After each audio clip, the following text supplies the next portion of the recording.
Koikimedia, we're bringing the world closer to your doorstep.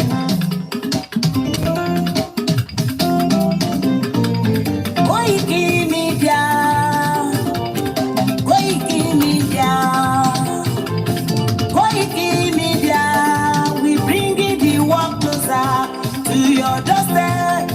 Koikimedia, Koikimedia, Koikimedia, we bringing the world closer to your doorstep. Àwọn sọ́lára àgbà yìí dá, àwa ló láṣà àti èdè. Ìgbéde lárugẹ nílẹ̀ Oòduà o, àwa gangan ni bàbá.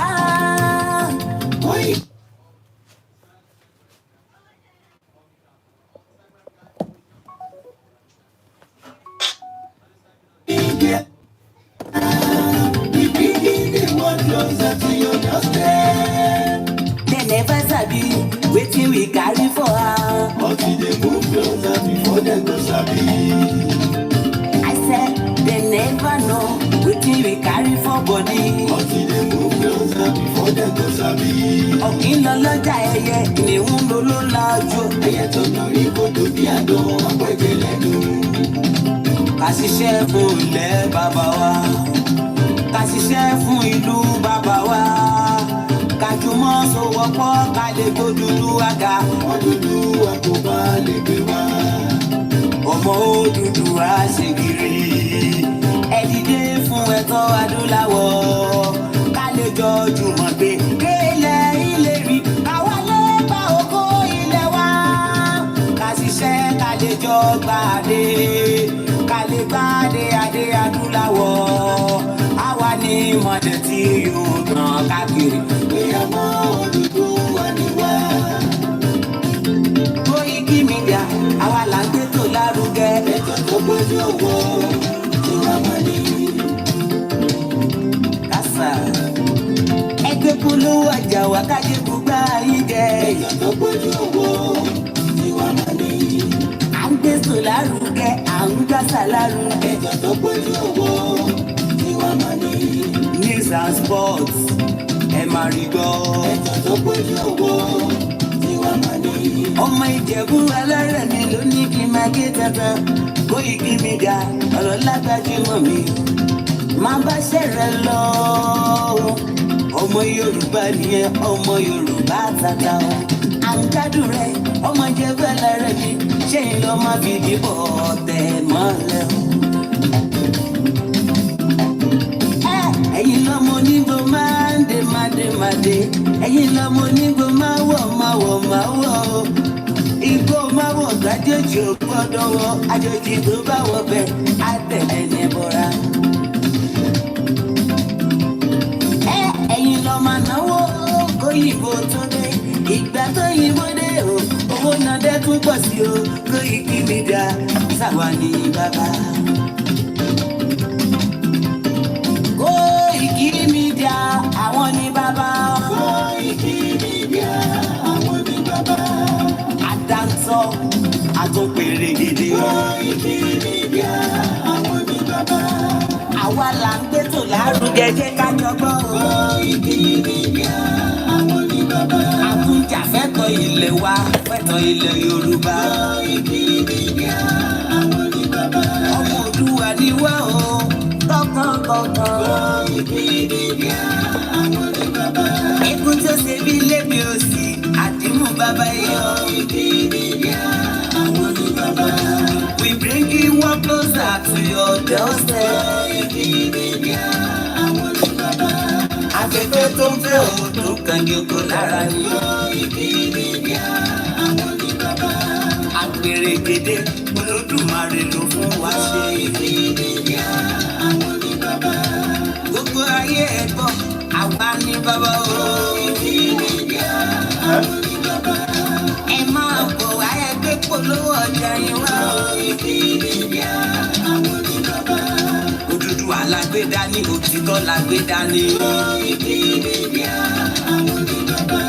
Àkìsọ̀dálẹ̀, àkìsọ̀níkẹta. Koikimedia, àwọn ni bàbá. Àdúrótán, àtúnpèrè gèdè. Koikimedia, we bring you up closer to your doorstep. Koikimedia is around to give us latest. Is around to give us latest. Ladies and gentlemen, kalẹ̀ sílẹ̀, tẹ́tí gbọ́ ètò tó kojú gbogbo.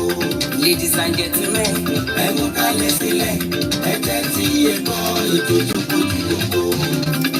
Koikimedia is around to give us latest. Orí platform wa òun lẹ ti máa kọ́gbọ́n fẹ̀yìn tí ẹ nífẹ̀ẹ́ Nàìjíríà. Mo kí gbogbo wa látòrí bàbá wa Professor Akintoye. Mo tẹ̀ fẹ́ ṣe program tẹ́lẹ̀, mo fẹ́ take a bit of time off again, but as usual ara wo kì í gbà, especially tí a bá wo àwọn nǹkan tí à ń jàǹfààní nílùú yìí.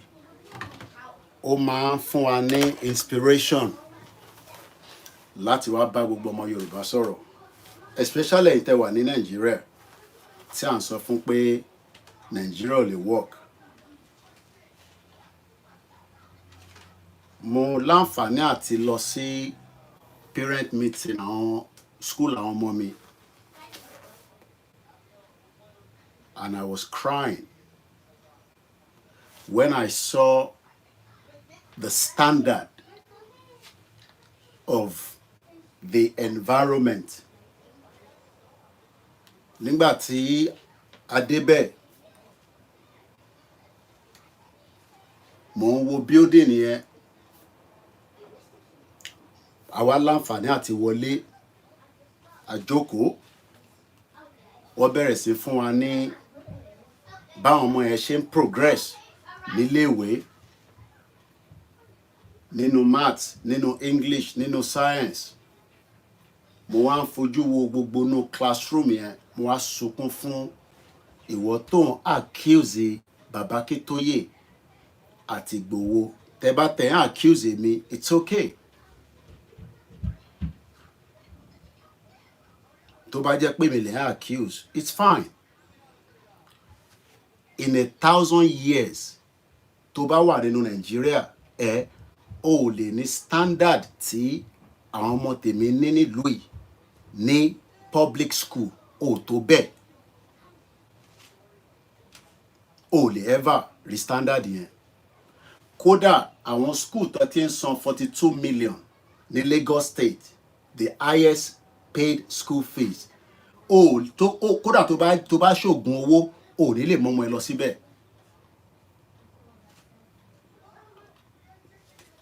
Ó dà pé ẹ̀gbọ́n tí mò ń sọ.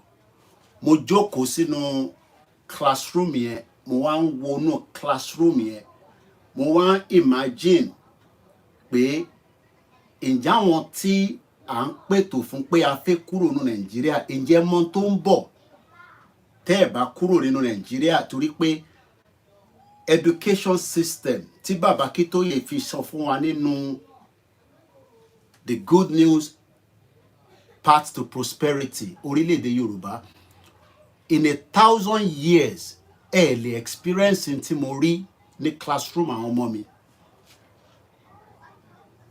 ẹ lè experience ẹ. Ṣé blackboard tó wà electronic ni mo fẹ́ sọ ni, àbí bí teacher ṣe ń bá mi sọ̀rọ̀ tó ń sọ progression táwọn ọmọ Oòduà tọ́lọ́run dẹ̀ ń fún wọn ṣe,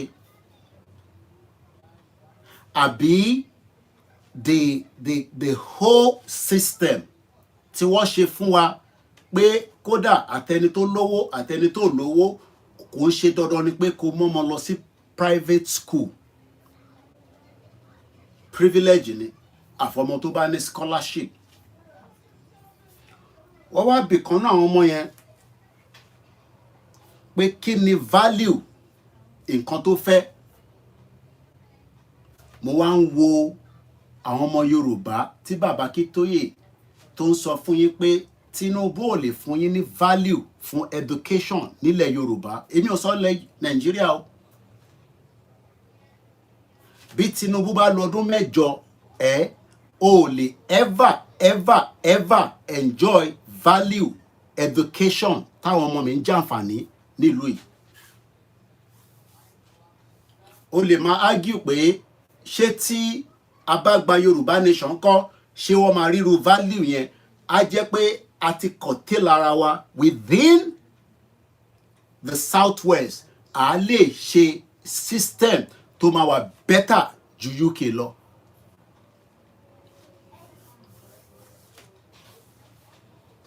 Mo ń bọ̀.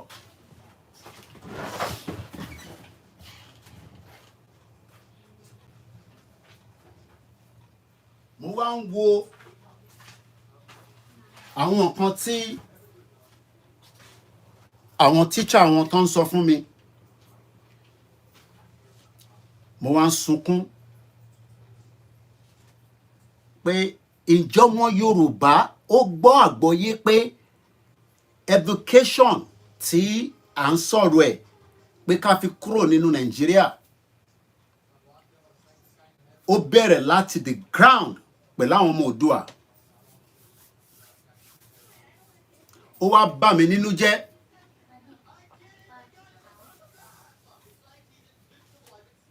Triple DRC ní, you need to know how many times they have to call me anytime that my son is late to college. Lóòótọ́ ó wà lára tí wọ́n bá wa sọ náà torí traffic lẹ́ǹkọ̀ọ̀kan àwọn ọmọ yẹn late lẹ́ẹ̀mẹ́ta. Àmọ́ wọ́n ń ṣe dáadáa nílé ìwé. Àwọn ọmọ tiwa náà tó ń bẹ nílẹ̀ Yorùbá tá à ń pè Nàìjíríà lénìí, ta ní ká switch láti Nàìjíríà padà sílẹ̀ Yorùbá kí a lè jẹ́ kí wọ́n jàǹfààní irú western education tí bàbá Awólọ́wọ̀ fún wọn with the tech tó wà nínú education system.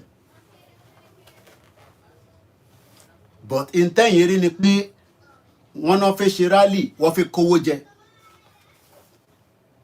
Ṣó ti gbàgbé pé èmi ò sanwó school nílùú yìí fáwọn ọmọ mi, ọ̀fẹ́ ni. Lóòótọ́ àwọn other things tí wọ́n need a gbọ́dọ̀ rà fún wọn. Tí mo ò bá láǹfààní pé mo ní owó, ó ti di dandan pé kílùú yìí provide fún wọn.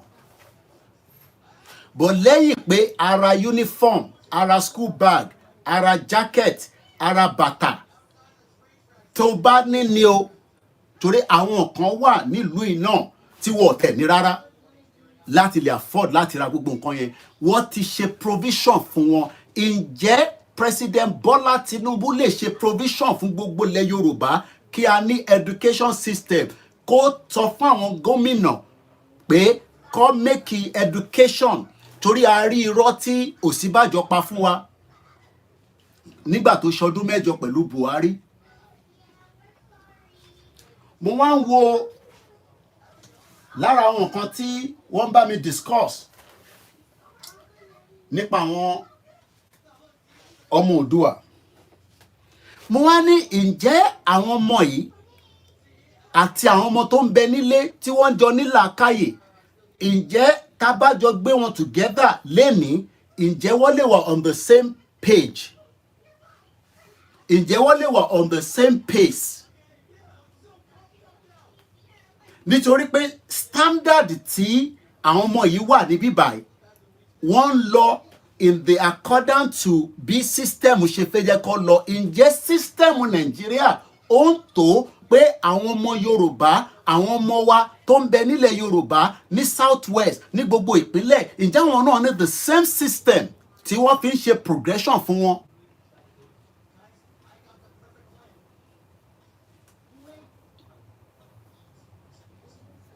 Mo wá ní màá wá share pẹ̀lú àwọn ọmọ Yorùbá bóyá eléyìí máa prepare yín pé kájọ ṣe àbí kẹ́ ní ní kankan tẹ́ fẹ́ ṣe. Ó wá tún wá dùn mọ́ mi nú pé lẹ́nìí a professional ọmọ Yorùbá kan pè mí.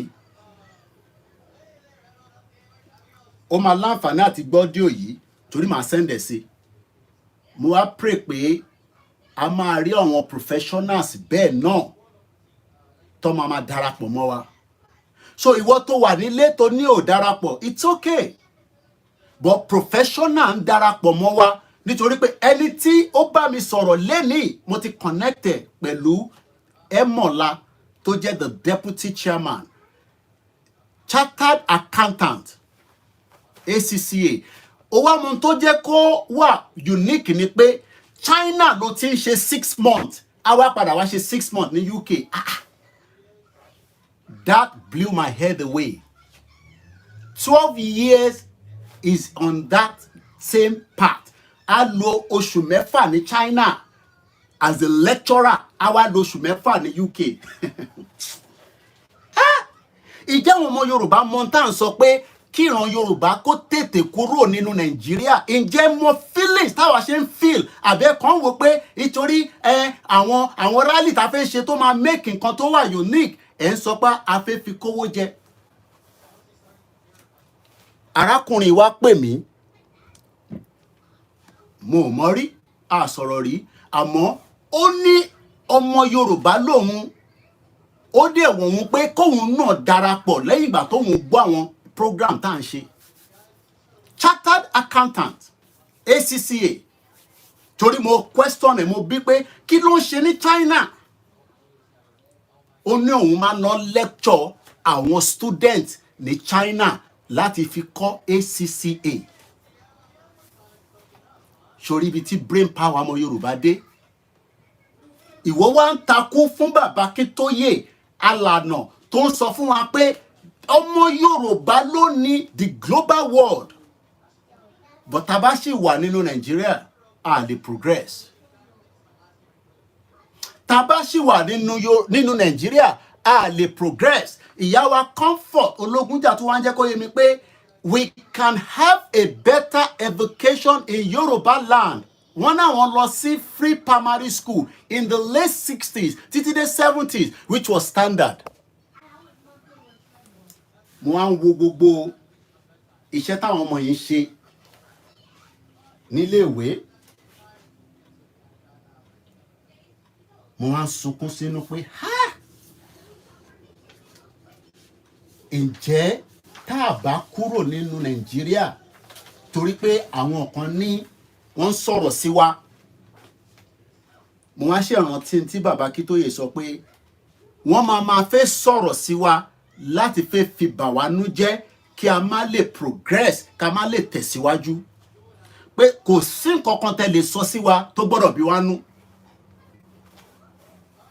Kò sí nǹkan tẹ́ lè sọ sí wa tá gbọ́dọ̀ fi ṣe ìbínú nítorí pé ọ̀nà àbáyọ kan tó kù òun ni pé kí olúkálùkù kó lọ separate.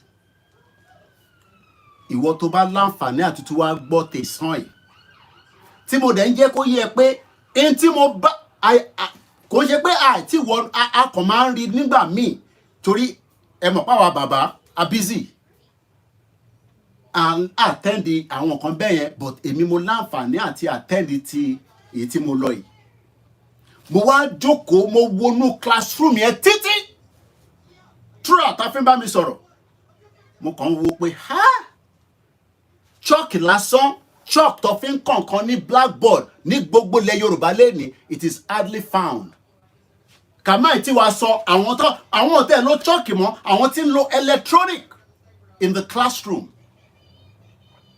láti fi ṣe communication between the student and the teacher. Teacher yẹn tó wá ń jẹ́ kó yé mi pé àwọn àǹfààní kan tó ń bẹ tá bá nídẹ̀ kí n jẹ́ káwọn mọ̀, káwọn send ẹ̀ sínú email mi pé àwọn àǹfààní kan wà tí mo ní láti disclose online.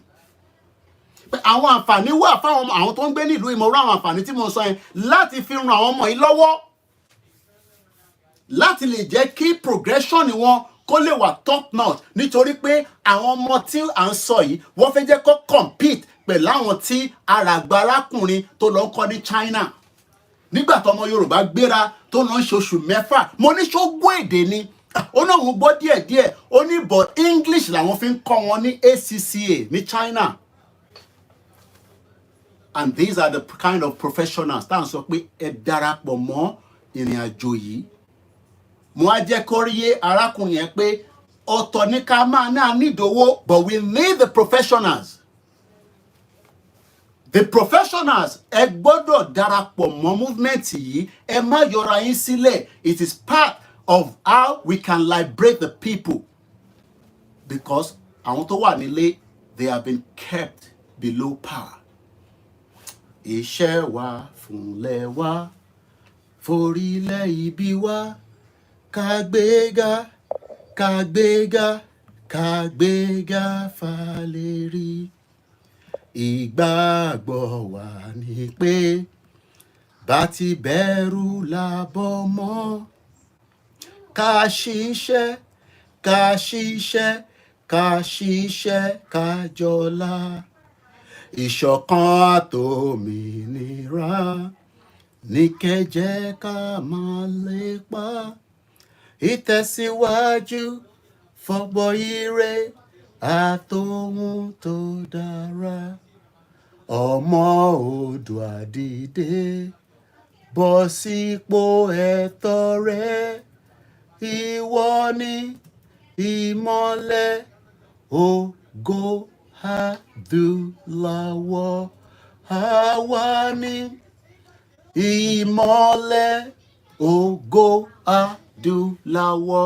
Ẹ jẹ́ ká sáré ka update tó wá láti Benin Republic látọ̀dọ̀ bàbá wa Professor Akintoye with the interview tó grant àwọn paper ní Benin tó lọ láti Nigeria. 60 million Yoruba are ready to exit Nigeria. 60 million Yoruba people, and this is coming out from today. Mukiba Badada, like I said, is a privilege. Latima Lanfani Atiba, the leader of the movement, sọ̀rọ̀ lóòrèkóòrè. Èmi àti bàbá a sì sọ̀rọ̀ lánàá, ara le koko ni. Bàbá ní a gbọ́dọ̀ ṣàárẹ̀ lórí ìyàwó àwọn tó kú. Wọ́n ní kò gbọ́dọ̀ sú wa, kò gbọ́dọ̀ rẹ̀ wá. Wọ́n ní gbogbo ìgbà tá bá ti fẹ́ bá jẹ́ kó rẹ̀ wá, ká máa gbọ́n tí màmá sọ fún wa pé kò gbọ́dọ̀ rẹ̀ odò. Torí pé a gbọ́dọ̀ kóra wa jáde kúrò nínú ìlú àdáwọ̀n, ìlú òfò, ìlú tó ti bayé jẹ́, ìlú tí ẹ lè ever enjoy the same education system táwọn ọmọ Oòduà enjoy nílùú ẹ̀ tó bẹ́ẹ̀. Lọ́fẹ̀ẹ́ ni mo sọ, tẹ́ ẹ̀ sanwó fún. Ẹja gbọ́n tí bàbá sọ ká tó máa tẹ̀síwájú lórí ìrìnàjò tèmi.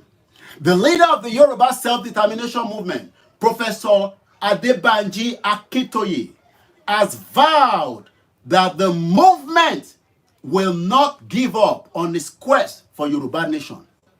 Màá ṣe analysis ẹ̀ dáadáa, ẹ jẹ́ n ká délẹ̀. According to Professor Akintoye, about 60 million Yoruba people, both at home and in the diaspora, supported the quest to establish a Yoruba nation as a sovereign country. Speaking with the Punch newspaper, Monday, 6 January 2025, Professor Adebanji Akintoye said, "We are not going back. We must leave Nigeria or our nation will perish." Don't you hear our voice in the street with a question mark? Yoruba nation, now, no going back.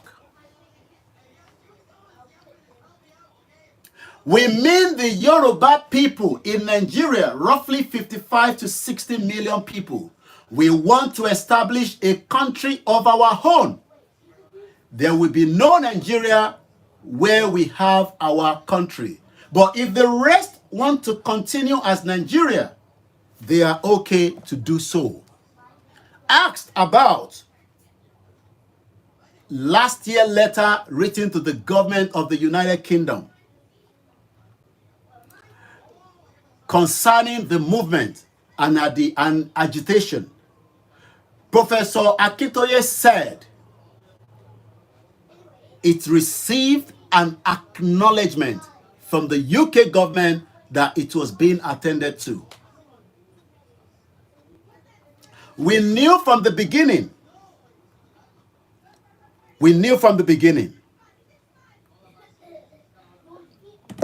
that we are dealing with one of the most powerful governments in the world, which is the United Kingdom.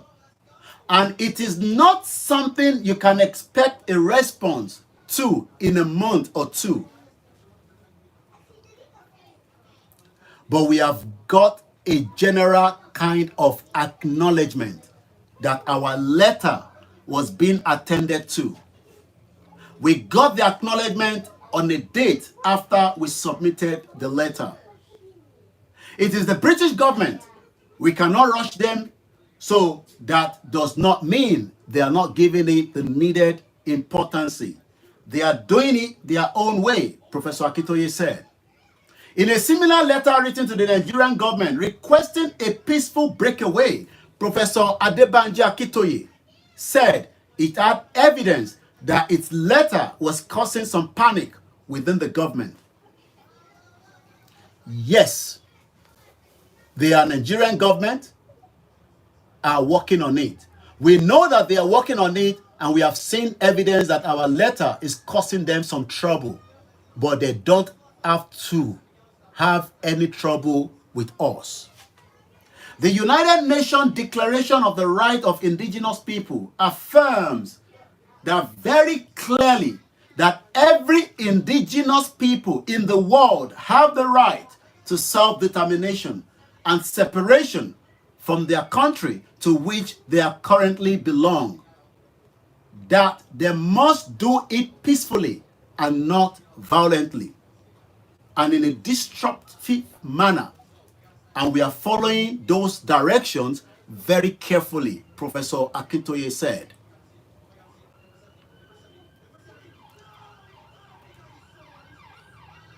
Ẹ jẹ́ kí n ṣe àlàyé lé lórí. It is now confirmed from the leader himself that the British government has acknowledged the letter and they are working on it. What letter are we talking about? The letter that Dr. Chief Sunday Igboho at 1400 hours on October 12 in the history of Yoruba people that have lived in the UK deliver what we call one of the highest documents. Some call it petition, some call it letter, but something was very unique about it. It got to do with the Yoruba people asking, requesting, making their quest known to the world, mostly United Kingdom, that we are ready to exit the Nigeria amalgamation that was put together in 1914. Quite a lot of people went further to say, why would you want to take a letter to the UK, knowing fully well that the country is the same country that merged us together and they are not likely to let us go? We have not come to the UK to ask them to intervene alone, but we are giving them the information ahead that the Yoruba people are demanding their right under the right of self-determination. Many Nigerians still want to know what is the content, rather than asking what will be the outcome of that letter. Because the outcome of that letter that the British government is still looking into, and like Professor said in this press release, as much as we have been giving an acknowledgement to the letter, and you're hearing this for the very first time, Iṣẹ́ ń lọ lábẹ́lẹ̀. You are hearing these for the very first time. For those of you that are in doubt, that letter received its acknowledgement. Yes. But there was no need, since the leader will be the one to tell us at an appropriate when it should be announced. Letter tá gbé lọ sí ọ̀dọ̀ United Kingdom received its acknowledgement. Do I know about it? I will leave you to guess on that. a sọ fún yín pé brain power Yorùbá a fi wọn Nàìjíríà through the Professor Akintoye and tẹ̀síwájú ni. But as the British government responded back, they have not yet responded because the contents of that letter kò ń ṣe ẹ̀rù ọmọdé. They have no other choice than to look into it, vet it very well before they can even pen back Baba Akintoye. Kó tó lè respond sí Baba Akintoye, wọ́n gbọ́dọ̀ mọ tó fẹ́ kọ sí Baba Akintoye padà. Lórí lẹ́tà tá gbé lọ yẹn, they must sit back, review it with the king of this country before they can write Baba Akintoye back. And we will let you know when that happens. But Babanje Koyewape, that has not yet happened because we are dealing with one of the most sophisticated countries in the world. Tobade ni àwọn tó mọ̀ nípa diplomacy, UK is part of it. And that letter is on the highest diplomatic that you can ever think of. The highest. And if you're still in doubt, when Yoruba ma kúrò nínú Nigeria, you better start understanding that what is now needed is for us to push out on the street peacefully and demand gbogbo ọmọ Yoruba that in tó ń ṣe wá òun nípa fẹ́ kúrò nínú Nigeria. That is the only other option to add to more of what is happening and what will happen. Because diplomacy will be part of this movement. Diplomacy, as it is being requested in the world, will be used. And that is exactly what Baba Akintoye and his team are doing. So let's start reviewing the letter or this press release to Jade Leni from the leader of the movement himself. Like I said, I was aware that this is coming out because I was in close contact with Professor as at yesterday when this was being prepared. Money privilege that we cannot abuse. So you might wake up one day while burying in a Yoruba country. It must obey. Because our demand must be met, but without you supporting that movement, it will be difficult. Kò ń ṣe Baba Akintoye nìkan ló náà fẹ́ Yoruba nation. Kò ń ṣe Igboho nìkan ló náà fẹ́ Yoruba nation. Tó bá jẹ́ pé wọ́n náà fẹ́ Yoruba country, ó fẹ́ orílẹ̀-èdè Yoruba, you will then have no other choice. Tó bá ti lu ago, a gbọ́dọ̀ fi wọ́n pé gbogbo wa la fẹ́. That is the reason why we are calling for the rally. So ìwọ tó ń sọ pé ṣé rally ló kàn? Oh, tí mọ̀ tó wà tó kàn. Because in tó kàn ni pé ká sọ fún gbogbo àgbáyé pé kò ń ṣe àwọn méjì yìí nìkan lọ́nà àwọn fẹ́ country. Gbogbo wa la jọ fẹ́. How many of us in each of our ìpínlẹ̀? That would determine you whether you want it or not. So it is entirely up to you to take the message to every community, to every local government. Láti lọ sọ fún wa pé we are on the final track láti kúrò nínú Nigeria. Ìgbà wo ló máa ṣẹlẹ̀? I have no idea. Subject to who and you tàbá ti jọ sọ pé a fẹ́. Tàbá dẹ̀ sọ pé ẹ fẹ́, o lè ever enjoy classroom tí mo ní mo láǹfààní àti jókòó sí tó jẹ́ classroom àwọn ọmọ mi. Ó kàn máa wò lórí social media ni. Wọ́n tí tó bẹ́ẹ̀ kọ́ ṣerú standard classroom yẹn sí anywhere in Yoruba land àfi tàbá kúrò nínú Nigeria. So tó bá sọ pé o fẹ́ kí Yoruba exit Nigeria, President Bola Tinubu ò lè fún yín ní a standard classroom fáwọn ọmọ yín láti lè ní education system. Kódà the highest paid school fees tó pè ní 42 million. Oh, tó bẹ́ẹ̀ láti rí 42 million in the next years and years tọ́lọ́jọ́ máa fi dé wá bẹ́ẹ̀. Torí èmi ò mọ̀ èlò tó ń sọ fún yín tó fẹ́ rí 42 million. That is the highest paid school fees is in Lagos State. 42 million lọ́pẹ́. Èmi rí mo rí fídíò yẹn lórí Twitter. So if you now say that o fẹ́ Yoruba country, o fẹ́ live ìgbésí ayé tó dáa, o dẹ̀ fẹ́ káwọn ọmọ ẹgbẹ́ ìgbésí ayé tó dáa, kọ́ ní standard bí Koiki ṣe ń tì sí yín lójú, tó ń tì bọ̀ yín lójú, àwọn ọmọ ẹ ti jẹun nísìn. Hello? Ọmọ Òdùà. Oi, come here. Wami back. The two of you, come here. ẹ wá dúró sí bíbá.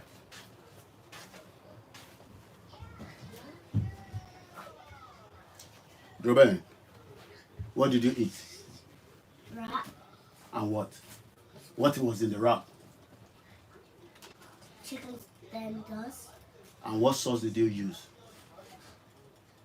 Burger sauce and sweet and sour. What did you eat? Wrap. Okay. What was the sauce you used? Sweet and sour. What drink did you have?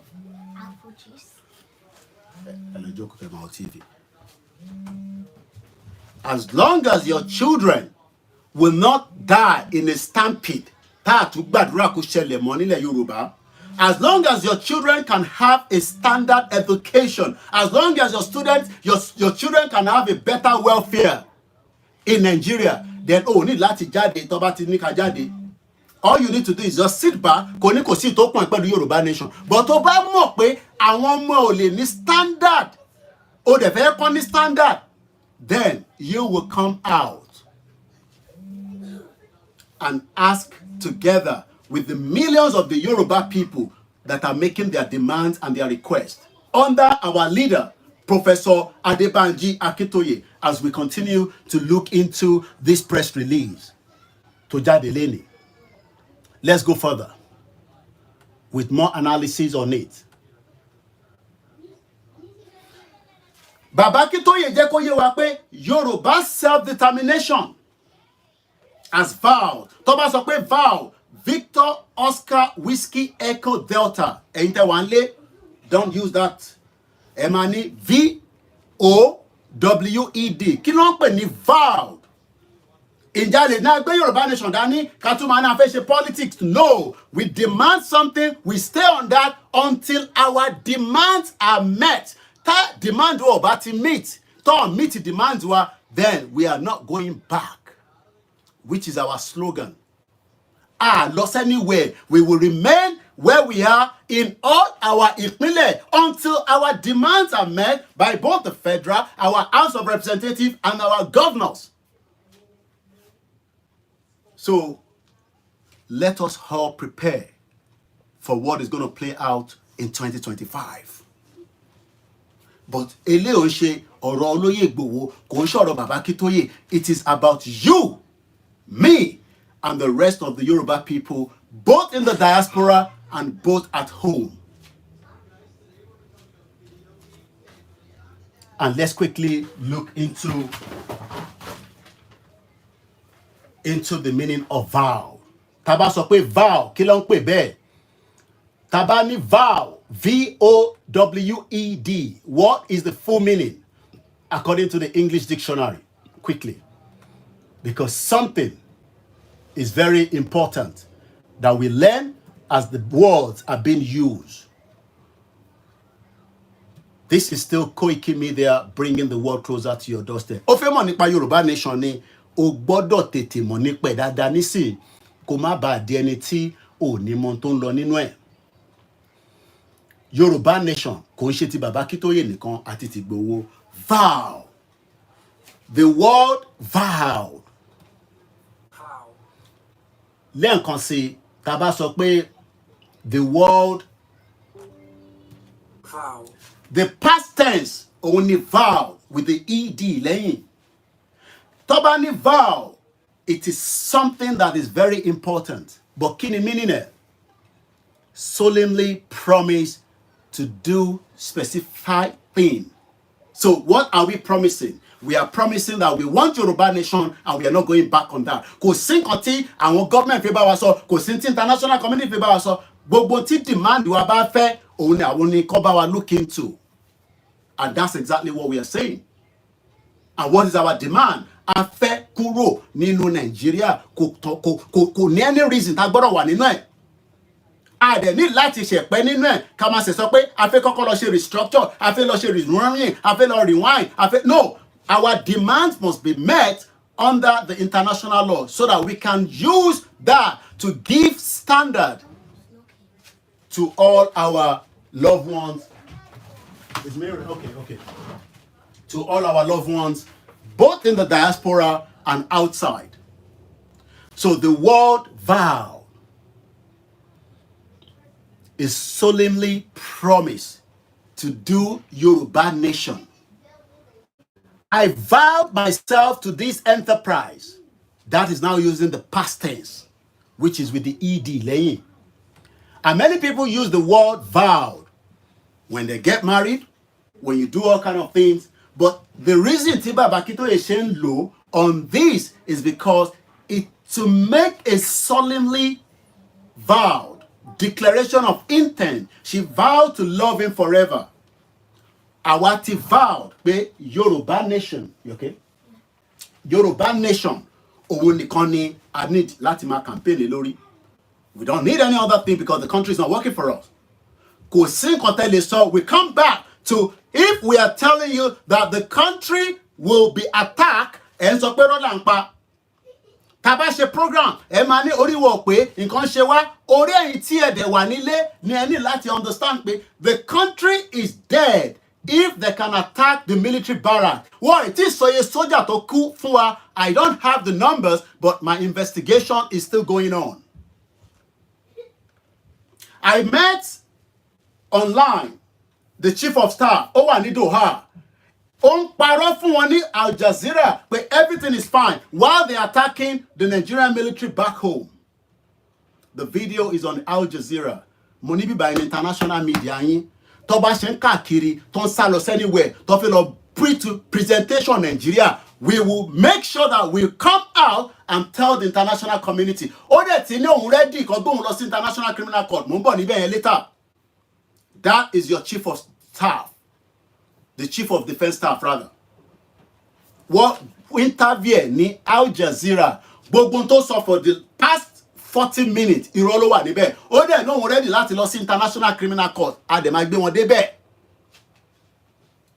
Because while he was lying, Nigerian military were being killed in Borno State. Kò dẹ̀ ṣe Borno nìkan. Because mo sọ fún yín pé ẹ̀yin tẹ́ wà nílẹ̀ Yorùbá, ẹ̀yin nírọ́ ni mò ń pa. Wọ́n ti ń lo IED ní school tó pààyàn méjì. Èèyàn méjì lọ sọ fún yín. I will just leave it like that.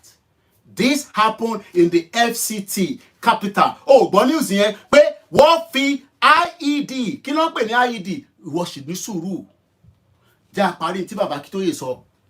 Bẹ̀kọ́ mo sọ fún yín pé tí wọ́n bá ń parọ́ fún yín nílé, Koikimedia máa debunk gbogbo rọ́ wọn.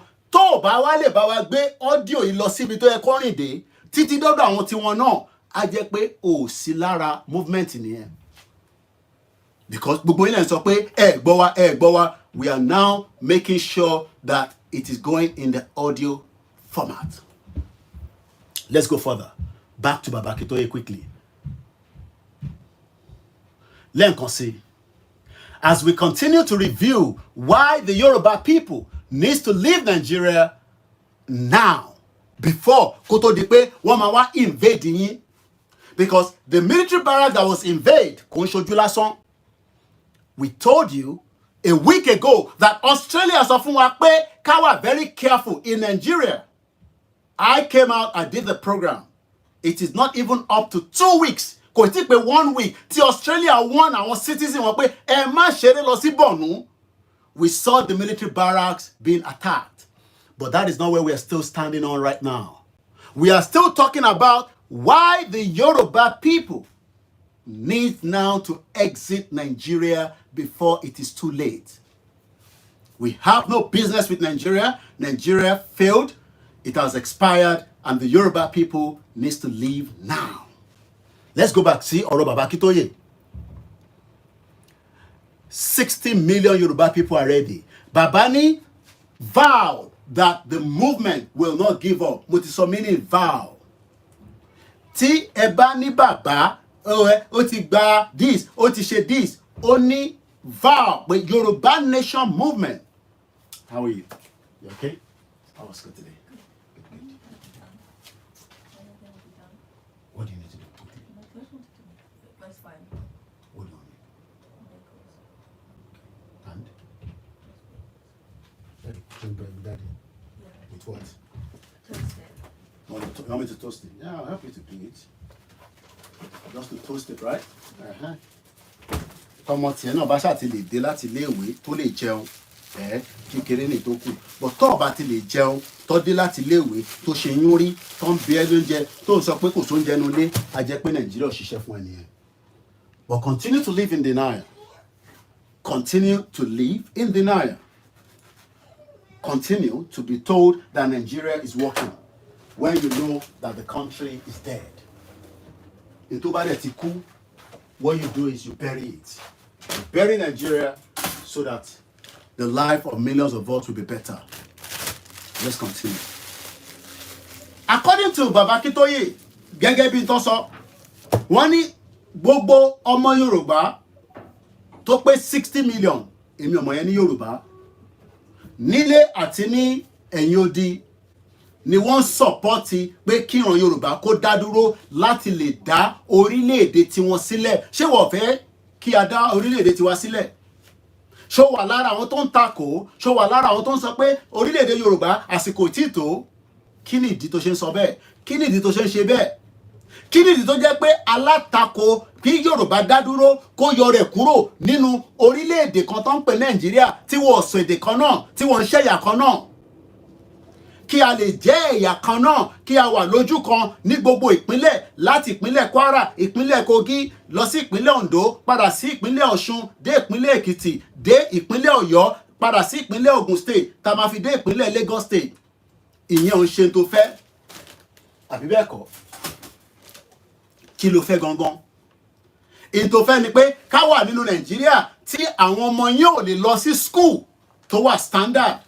Táwọn ọmọ yín ò lè rí jẹ, tó lè rí mu, tó dé láti iléèwé àbí tó tẹ̀ lọ rárá, tó ń ta wóróbo kiri ní gbogbo ilẹ̀ Yorùbá. Tó fẹ́ pín 5,000. Tó bá jẹ́ pé ibi tí ìlú tó ń ṣiṣẹ́ ni gbogbo àwọn ọmọ tó fẹ́ pín 5,000 fún yẹn, ó yẹ kó máa gbà níbi benefit ni kó máa wọnú àkáǹtì wọn ní every week. Mo ní bàbá, àǹtí, brother, sister, ọ̀rẹ́ pè wọ́n ní UK, mo mọ̀ ní South America, pé ǹjẹ́ àwọn ọmọ wọn wọ́n fún wọn ní benefit ní every week, ní ọ̀sọ̀ọ̀sẹ̀. Èyí tó bá ní wọ̀ fún wọn a jẹ́ pé bóyá ó ní ìdí ẹ̀. Torí pé ọmọ tó ò níwèé gan nílùú yìí wọ́n fún ní benefit. Ó kàn máa ní díẹ̀. Tí bá dẹ̀ sọ pé benefit kò ṣe gbogbo benefit, torí mo mọ̀ tí mo sọ. So lẹ́ẹ̀kan sí fún gbogbo èyí tẹ́ ń gbọ́ wa. A sì ń sọ nípa Baba Akintoye. What do you want with it? Where's your sister? Ṣé bọ́tà ló ń fẹ́? Ìyàtọ̀ bọ́tà dẹ̀ wà ti spread. So ìyàtọ̀ ní méjèèjì ní differences. Wọ́n kí gbogbo èèyàn wa lẹ́ẹ̀kan sí pé ìrìnàjò Yorùbá nation tí Baba Akintoye ní jam. That's the knife. Mo kí wa lẹ́ẹ̀kan sí lórí ìkànnì Koikimedia. Baba Akintoye jẹ́ kó yé wa pé ọmọ Yorùbá tó ń bẹ nílé àti tó ń bẹ lóko ló nífẹ̀ẹ́ sí Yorùbá nation. Ṣé wọ́n wà lára àwọn tó nífẹ̀ẹ́ sí àti pé kí ló dé tó ṣe nífẹ̀ẹ́ sí? What is the reason that you are an obstacle? Is it because the current administration that will expire just like we saw Osibajo 8 years that expired? The 8 years of our loved son, the brilliant one, the most intelligent one among the government of Buhari expired. And I don't think that it has changed any landmark in Yoruba land today. After Tí Osibajo ṣe 8 good years in government, I'm not able to point even in Remo Shagamu that this is what he has been able to put there in any kind of structure. So what is going to be the difference by the time Tinubu completes his own? Can we guarantee that by the time Tinubu completes his own, our life will be better? I'm sure you know the answer to that. Let's go further. Baba Akintoye ń bá àwọn ìwé ìròyìn sọ̀rọ̀. Ó ní kí ni èdè tá fi ń sọ pé a fẹ́ kúrò nínú Nàìjíríà, òun ni pé we are not. Àwọn wo ni we? Ìyẹn máa happen nígbà tó bá ní ká jáde. Kọ́ ní ká jáde tán. Then ẹ̀yin náà sọ fún mi pé Koiki, ṣé wọ́n ló máa ní ká jáde ni? Ẹ̀yin kọ́ ni mò ń bá sọ̀rọ̀. Àwọn ọmọ Yorùbá tí mò ń bá sọ̀rọ̀, àwọn ọmọ Yorùbá tí yà ń jẹ nínú Nàìjíríà kò ń ṣẹ̀yìn tí yà ò jẹ, torí kò ń ṣe gbogbo ọmọ Yorùbá ni yà ń jẹ nínú Nàìjíríà. But ìwọ tó bá mọ̀ pé yà ń jẹ, tó dẹ̀ fẹ́ jẹ́ kí o gbé ìgbésí ayé tó dáa, tó bá ti ní kó jáde ó ní right láti jáde tó bá dẹ̀ sọ pé ó jáde ìyẹn ò ní dá iṣẹ́ dúró fáwọn tó fẹ́ jáde. But the more the numbers, the better. So ẹ ní láti máa send audio sí mi, ẹ ní láti máa pè mí nínú audio yín. I am not interested because àwọn tí wọ́n lè gbé ní standard tí àwọn ọmọ tèmi gbé nílùú òyìnbó, and don't expect them to come down and do a rally for you. Àwọn ọmọ yóò ní wá sí Nàìjíríà láti wá bá ṣe rally. They have no reason to come down. So tó bá expect pé àwọn ọmọ kan ń bọ̀ láti UK àti gbogbo ọmọ diaspora bẹ́ẹ̀ àbí diaspora kan ń bọ̀, ọmọ ìyá máa jẹ́ ṣégè sí gbogbo yín lára. Tó bá ń dúró pé diaspora kan máa wálé láti wá fara kàn yín pé kájọ jáde fún rally, tó bá jẹ́ pé yẹn lẹ̀ ń dúró dè, ìyá máa jẹ́ ṣégè sí gbogbo yín lára. Torí àwọn tó bá máa wá, there will be just 1% out of the diaspora tó ń bẹ níta. None of them is going to come. But ọ̀nà wo ló lè fi ràn yín lọ́wọ́? Òun ni pé kó help movement láti lè ṣe kíni, láti lè fún wọn ní gbogbo tó bá need ní as at the time tí wọ́n bá ní kó fún wọn ní support. That is all they can do. Don't expect the diaspora to buy a ticket and come to Nigeria and do a rally on your behalf. Nítorí pé kíni? Gbogbo ibi tí àwọn èèyàn ti ń jáde ní gbogbo àgbáyé, èyí rí àwọn diaspora àwọn tó wá sílé ni. Ṣèbá àárín wọn ní Mozambique, àárín wọn ní South Africa, àárín wọn ní other African countries around the world and also other countries around the world. Níbo lẹ ti rí kí diaspora wá? The diaspora will come out in their own country tó bá wà. Má expect the diaspora tó ń gbé ní UK kó máa bọ̀ ní Nàìjíríà. Inú UK ló ti máa ṣe rally, inú America ló ti máa ṣe rally, inú Canada ló ti máa ṣe and many other countries tó bá permitted torí kò ń ṣe gbogbo òlu ló permitted. Ẹ lè ṣe rally ní Dubai, ní United Arab Emirates. So ìwọ tó ń sọ pé ò ní jáde fún rally pé torí pé diaspora tó ń push yín máa jókòó sínú ilé because ìyà ò jẹ diaspora. Ìyà ò jẹ diaspora. Ẹ̀yin nìyà ń jẹ, ẹ̀yin gangan lẹ wà nínú danger. Olóyè ò sí nínú danger, àwọn ọmọ olóyè ò sí nínú danger. Bàbá Kítóyè ò sí nínú danger, àwọn ọmọ bàbá Kítóyè ò sí nínú danger, àwọn ọmọ bàbá Kítóyè ò dẹ̀ ní sí nínú danger because bàbá ti ṣiṣẹ́ lẹ̀ fún wọn. Ìgbà tó yẹ kí bàbá máa jókòó kó máa relax ni bàbá gbé ọ̀rọ̀ Yorùbá nation dání pẹ̀lú àwọn àgbàlagbà díẹ̀ tó tẹ̀lé but àwọn ọ̀pọ̀lọpọ̀ àgbàlagbà ní in tó ń ṣe yẹn kò tí ì sí ọ̀nà níbẹ̀ torí pé ibẹ̀ làwọn ti ń jẹ. So ìwọ táwọn sọ fún pé kò jáde fún rally tó ń gbọ́ audio táwọn tó ń ṣe audio nínú Nàìjíríà tí ò mọ bóyá rituals ló ń ṣe tọ́dọ̀ pa àmà lówó nínú ẹ̀ èèyàn lówó tíyàn bá gé orí èèyàn. You have the system that works. System ló máa sọ yín dolówó lè dolówó nínú ìlú tí kò ní system tí owó orí yẹn tó ń devalue ní every second. As at today owó ti di 2,060 naira per pound. Bàbá Kítóyè wá sọ fún àwọn ìwé ìròyìn tó gbẹnu ọ̀rọ̀ lọ́wọ́ pé we are not going back. Àwa ò padà sẹ́yìn. We must leave Nigeria. A gbọ́dọ̀ fi Nigeria sílẹ̀ ká má bàa parun sínú ẹ̀. Torí inú ìparun ni Nigeria wà lọ́wọ́lọ́wọ́ báyìí. Tó o bá sí nínú ìparun ni ṣèbó gbọ́ etí òdi pé wọ́n attack military barrack for 2 hours. Kò ń ṣe 1 hour, kò ń ṣe 30 minutes. 2 hours. Tó bá ní irọ́ lápá pé kò ń ṣe 2 hours. Ẹni kan gbé statement jáde pé that attack tó ṣẹlẹ̀ ní military barrack kò pé 2 hours. Ẹni kan jáde bẹ́ẹ̀. We are still working with our internal head. Àwọn ọmọkàwá náà ní gbogbo náà ní ìgbẹ́ bẹ́ẹ̀. So àwọn information kan wà tó ń mú fún wa lọ́wọ́lọ́wọ́. But tó o bá wá rí information kankan, the evidence is out there. We saw the video, the dead bodies. Wọ́n ti move wọn. Wọ́n ní méjìlá ló kú. Let's even assume pé méjìlá ló kú. But a mọ̀ pé tó bá sọ pé 12 people died, you know what that means. This happened in the military barracks. Military barracks. And that reminds me of what the late Malafia said. Ẹ̀yin lẹ́ ń sọ pé kò lè happen. The late Malafia told us that it will happen when they are ready by the time they finish the rural area. Wọ́n ti parí rural area. Gbogbo oko pátápátá àwọn èèyàn ò lè lọ sóko mọ́ tó bá lè sọ pé rọ́lá ń pa. We will continue to give you the evidence. Torí pé ta bá ń sọ̀rọ̀ ṣe lẹ́yìn kan máa ní ká keep quiet. Ẹ̀yin kan máa ní ká shut up because kí ni torí pé feel pé àwa tá wà níta àwa là ń instigate problem tó wà ní Nàìjíríà. Ṣé mi mo ní kí Boko Haram lọ attack Nigerian military? Ṣé mi mo ní kí DCSS àti àwọn nírùnìbádù kọ́ má lè rí intelligence to stop it before it occur? Am I the one? Ṣé mi ni mo ní kọ́ má lè stop ẹ̀ kó tó ṣẹlẹ̀? Àti pé kí ló dé tí wọ́n lè stop ẹ̀? if Nigeria is as strong as you think that Nigeria is as strong, but I was suffering the Nigeria of 30 years ago, of 40 years, our military was strong. It has been infiltrated by the terrorists. Terrorists don't run Nigerian government. Listen, tó bá tún wá rí yẹn lọ sórí Twitter mi, a lè post sórí Facebook, wàá sunkún abiyamọ pẹ̀lú àwọn tí iná ti ràbò àtàwọn ọmọ kékèké, àwọn èèyàn wo fídíò yẹn wọ́n sunkún ni láti àárọ̀ tá ti posted. Go on my Twitter now. Kó lọ wo fídíò tí mo post àbí kó lọ sórí Koikimedia tó bá wò wá sunkún ọmọ. I don't even know how many people were affected.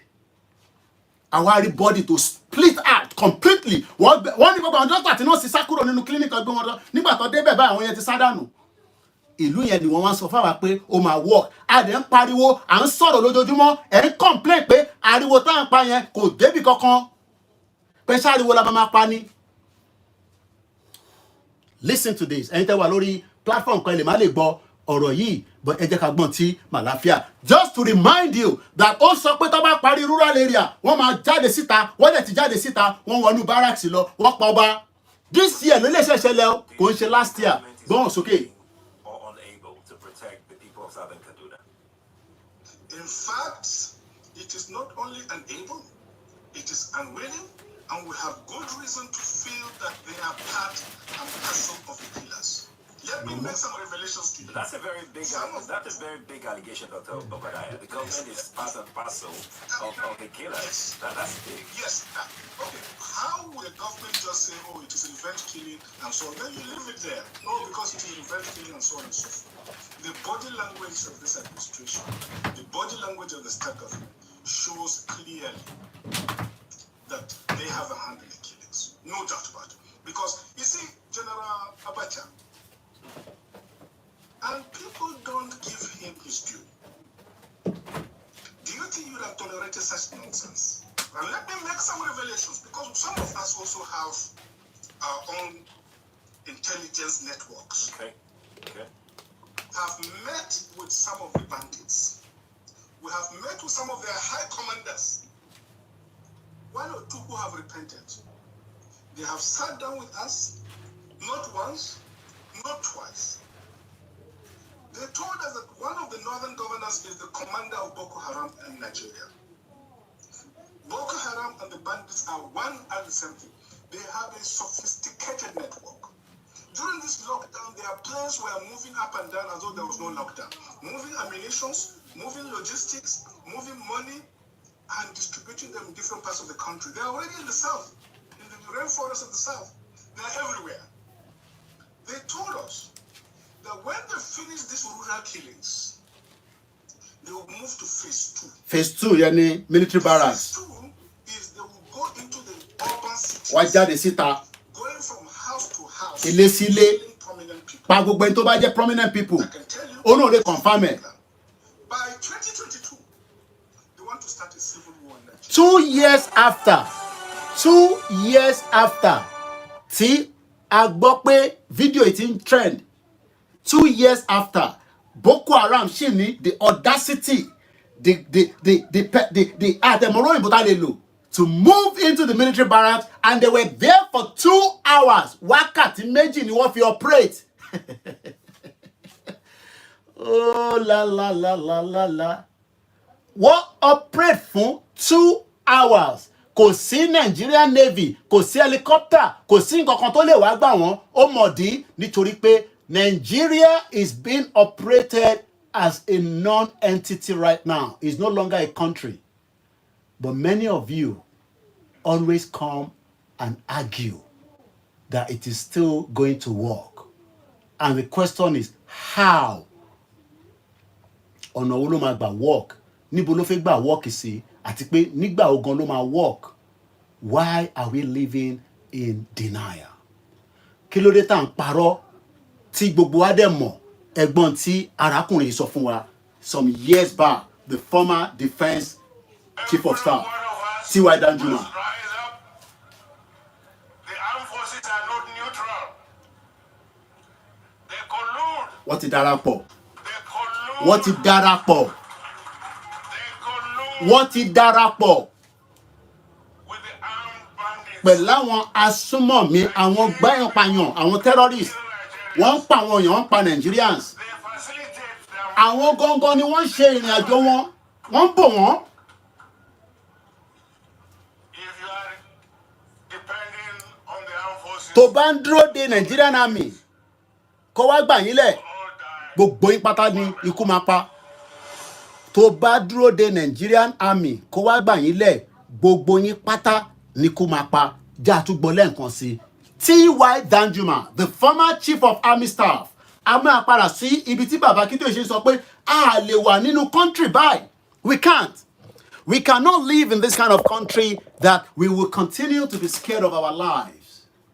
That we will be worried that something is playing out and something is happening. And what are the things that is happening? Many things are happening. One of them is that Nigeria has become a crime scene.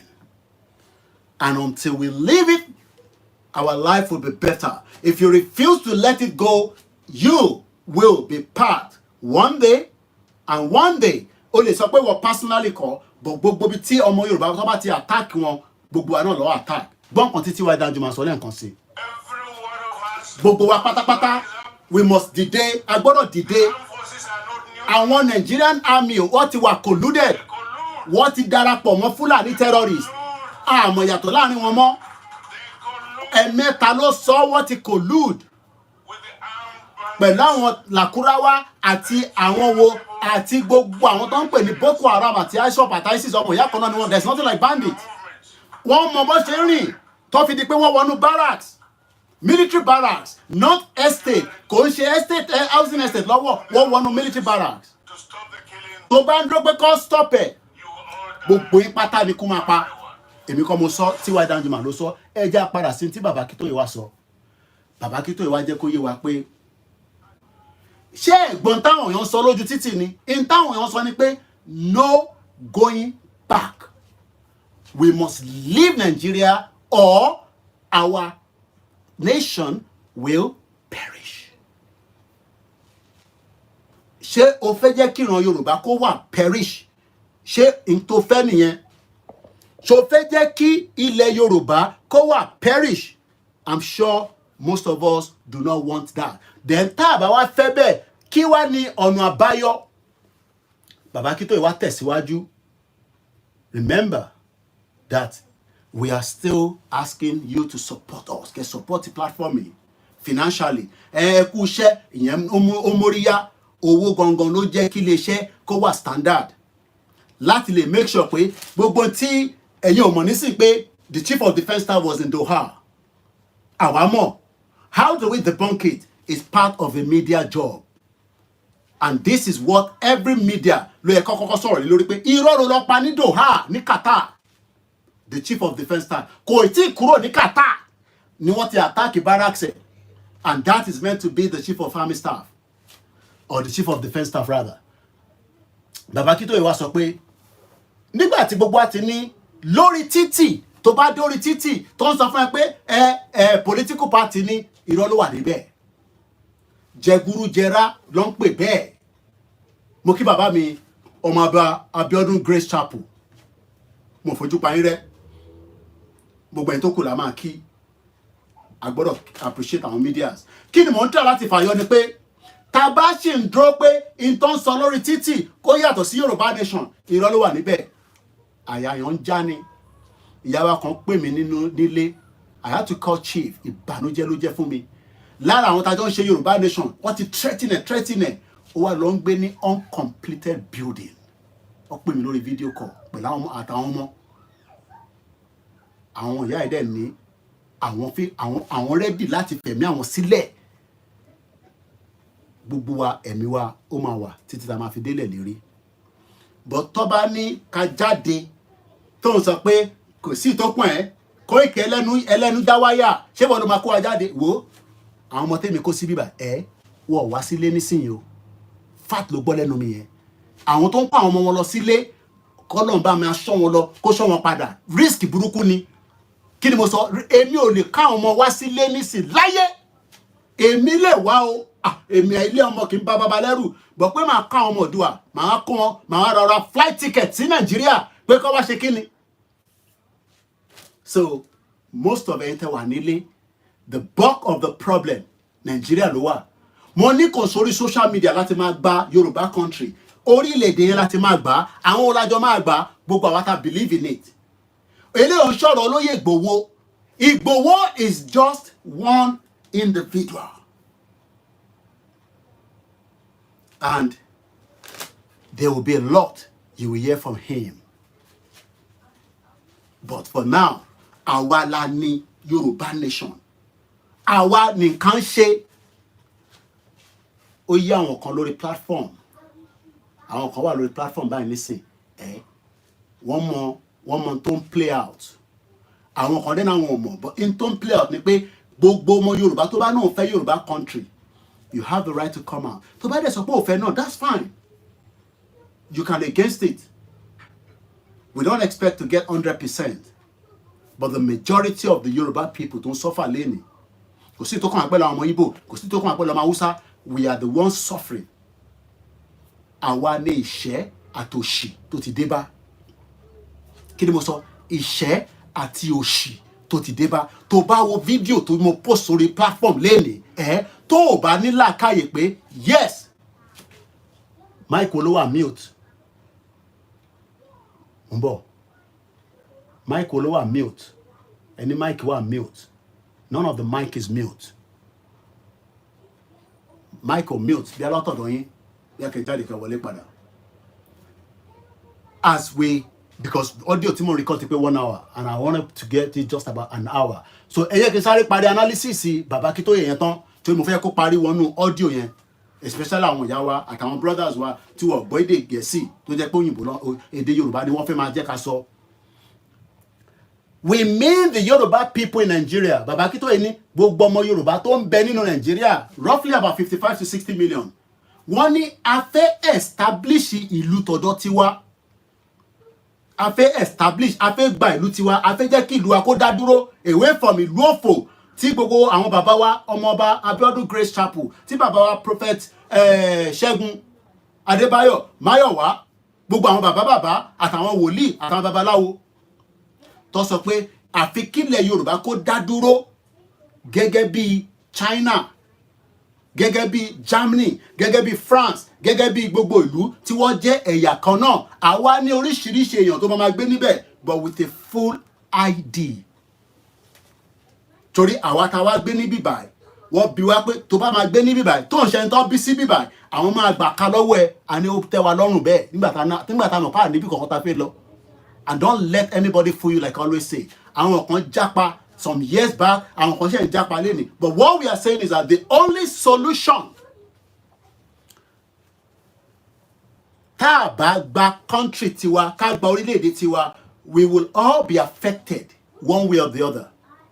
Ó kàn máa impact gbogbo wa differently ni. Àwọn kan máa wà impacted more, while àwọn kan ní wà impacted more.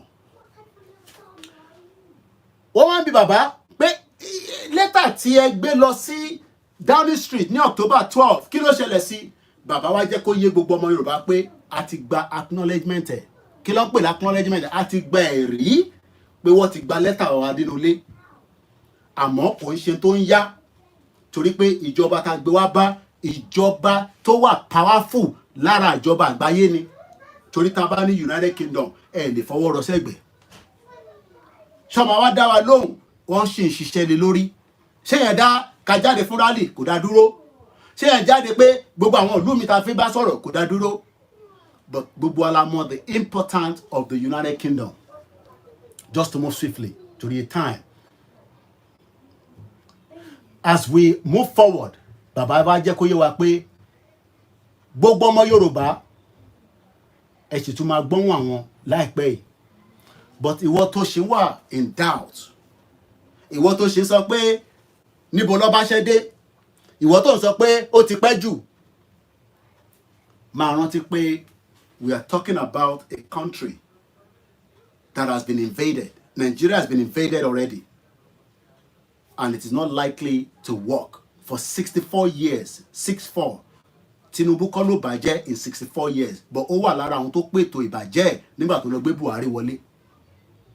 Kò dẹ̀ sí nǹkan kan tí President Bola Tinubu tó lè ṣe tó lè mú wa pé ká dúró sínú Nàìjíríà. I need to restructure. What we need is a full independent Yoruba country. Now, as that audio has been received in my team, telling about our push sitter.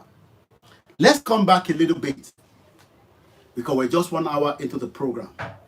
Moki gbogbo èèyàn wa pé àtúkù Happy New Year. Whether we are out or not, the work continue. Whether we are not live, the job continue. We are working around the clock. And everybody has different role. Èmi kọ́ ni leader Yoruba nation. We have our leaders and they are working. And when our leader wants us to talk, we'll come and talk to you from the leader. Listen, it's coming from the leader. It is coming from the media analysis of gbogbo nǹkan tí a feel pé advantage of having our own independent country. And I want us to listen to this before we move further. Moki gbogbo wa lẹ́ẹ̀kan sí. Yoruba nation. Ó máa wá sí ìmúṣẹ. But it will happen only if tí gbogbo wa tá bá fọwọ́ kún. The work is not for Igboho alone. Igboho lè wà ní gbogbo ìpínlẹ̀ Yoruba simultaneously. Igboho dẹ̀ lè wà ní Germany kó tún wà ní ilẹ̀ Yoruba simultaneously.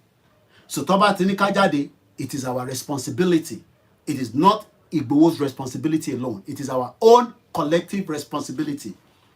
And it is not just Baba Akintoye. And that is on that. And do not let anybody deceive you.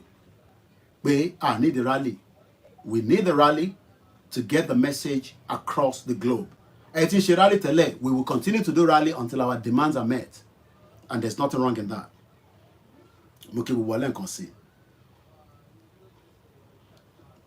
The Mix LR. The Mix LR is on. There's nothing wrong with it. The X. Oh, the X. Because phone Timon lonely. Yeah. Oh, sorry. Yeah. I've just realized that is the Twitter space. You are mixing it up. Twitter space, not MixLR. I've got it back on. Twitter space. The mic was off. I think there was a call coming through. It automatically muted the number. Play. There was something to mobility or download. Let me see if I can get that on. There is nothing that can rectify the danger. It was off for a very long time.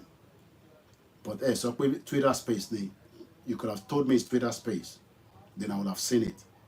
Because I can still read the comments across all my channel as I have it here. She live lórí Koikimedia.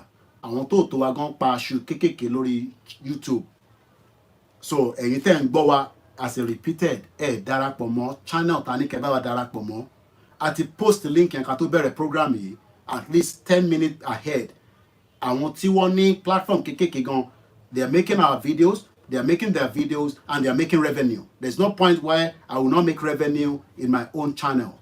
I need that revenue no matter how small. But they keep grandma, mommy me, aunties, then contribute. Be kile shay, kole mate siwaju, owonje ko ni mo nwa. I keep saying it. So by that owonje ni mo nwa ni, yeah, it's a separate thing. We need money to run the operation of this organization, since it is just without any advert and all that. So tabawa to lead ni advert lórí YouTube to lè máa fún wa ní revenue. Why not? Ìyẹn la ṣe ní ká tọ̀ sójú kan from the beginning of this year and we review it. But for now, ní ṣe live lórí Koikimedia. We will continue to push the live on the WD76 media and the other channels as well. So mo kí gbogbo èèyàn wa pé Happy New Year. Adẹ̀kú bí nǹkan ṣe ń lọ ní ilẹ̀ wa tí gbogbo wa ń rí on a daily basis.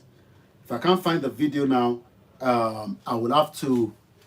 Where's the phone? I'm sure I posted it before we started the program. I'm sure I did. There's something there I want us to listen to. Because Taban Sokwe, the insecurity that is happening on Yoruba land. The reason why there is insecurity is because Awontojekawa empowered. They are not empowering them. That Nigeria is still running does not mean that you cannot empower the people. And who are the people? Okay, I think this is it. Ẹ jẹ́ ká gbọ́n tí bàbá yìí sọ níbí báyìí. Mo kí gbogbo alẹ́ nǹkan sí. Ẹ jẹ́ ká gbọ́n tó sọ. Meanwhile, somebody is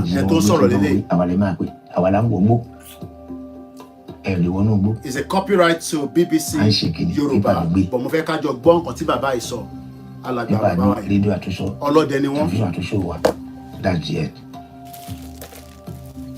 Ọlọ́pàá ló ṣe iná máa sọ, wọ́n ní sọ́pọ̀dẹ ló ṣe, wọn ò ká ọdẹ kún kankan rárá.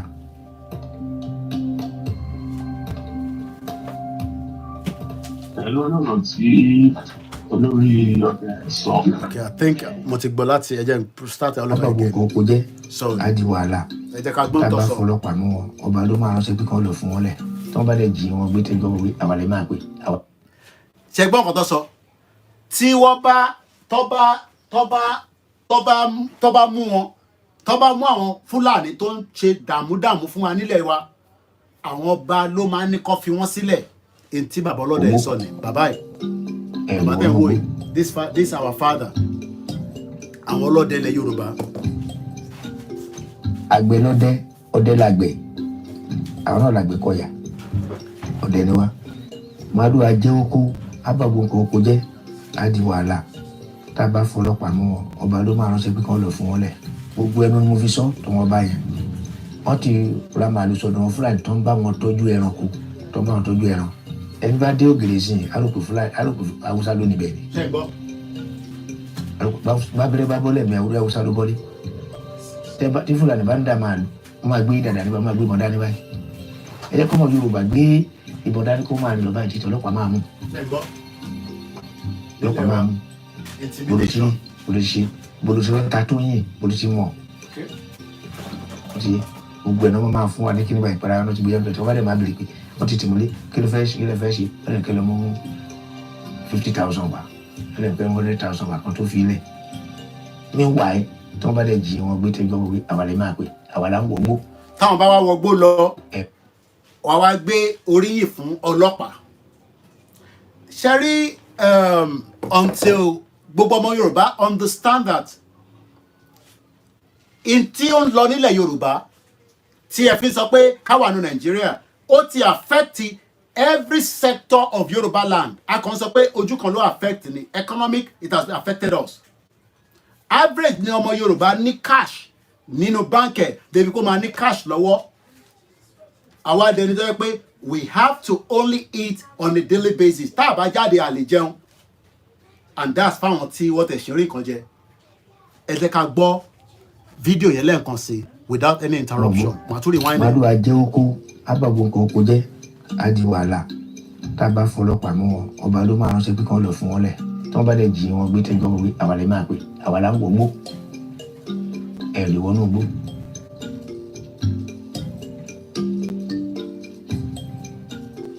Àgbẹ̀ lọ́dẹ, ọdẹ làgbẹ̀, àwọn náà làgbẹ̀ kọ̀yà, ọdẹ ni wá.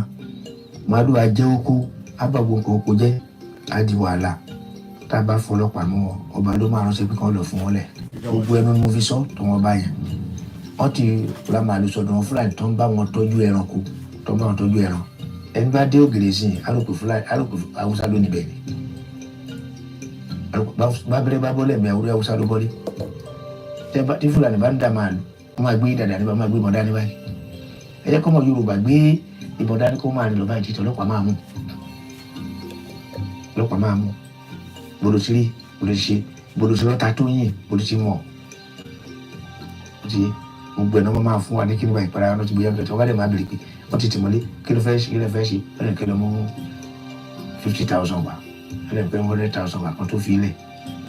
Meanwhile, tí wọ́n bá dẹ̀ jí wọn gbé tẹ́jọ́ wọ́n àwa lè máa pè àwa là ń wọgbó. Ẹ lè wọnú gbó. À ń ṣe kìnnì pépà ló gbé. Pépà gbé rédíò àtúnṣọ tẹlifíṣàn àtúnṣe wa dájú ẹ. Ọlọ́pàá ló ṣe iná máa sọ, wọ́n ní sọ́pọ̀dẹ ló ṣe, wọn ò ká ọdẹ kún kankan rárá. Now, gbogbo alágbọ́n tí bàbá yẹn sọ. kọ́lọ́n túbọ̀ jẹ́ kárí àwọn bàbá yẹn pẹ́ dáadáa kọ́lọ́n túbọ̀ bá wa lọ́rọ̀ ẹ̀mí gbogbo àwọn bàbá wa that are ready to make our land a very safe place. But apparently, that is not happening. MOD, because we have some of our people don't compromise security in Yoruba. But we are not talking about security alone now. We are talking about vast amount of different things don't affect her. From security to Yoruba economy to Yoruba education to our welfare to having a constitution that is not representing Yoruba people in the present day Nigeria.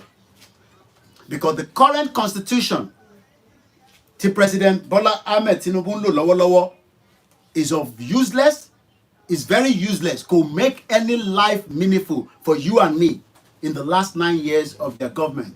Because agbọ́dọ̀ mú Buhari mọ́ President Tinubu's government. Because it's 8 years of Buhari, 1 year of his own. Now, the question tí à ń bá lọ ni pé, as everybody is campaigning for different things, àwọn olóṣèlú gbogbo alátimọ̀ tán campaign fún, àwọn olóṣèlú campaign for their own selfish gain, their own selfish interest, not the interest of the Yoruba people. Because the Yoruba people that are asking for self-determination knows definitely that it will not be as usual game if the country goes out and a new country is established. And if a new country is established, but you cannot establish a new country until we exit the one that we are in. Àkọ́kọ́ gbọ́dọ̀ exit in Nigeria. So for those of you that are against Yoruba nation, for those of you that are always saying that, why Yoruba nation? Why not let us rectify the problem? Oh, is it not going to be the same leader? Share the same constitution. Tọ́lọ̀ ní Nigeria, Lama lo tabadele Yoruba. Can you fight the constitution? Can you fight the justice system of Nigeria right now? Can you fight the current system of Nigeria? How many of you have the balls to fight it? But when we have our own country, we can then restructure the things that we want and how we want it according to every one of us, not one particular section of the country that is enjoying the country right now. And everybody is running away from that. Because why? Because one read Tinubu as their savior. Forgetting that if they can attack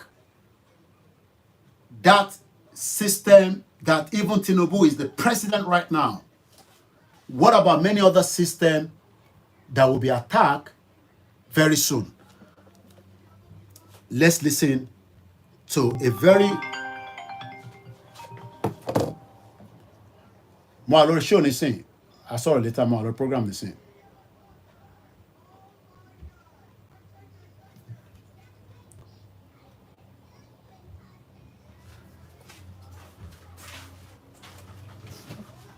So why is it that I'm feeling the information in this thing?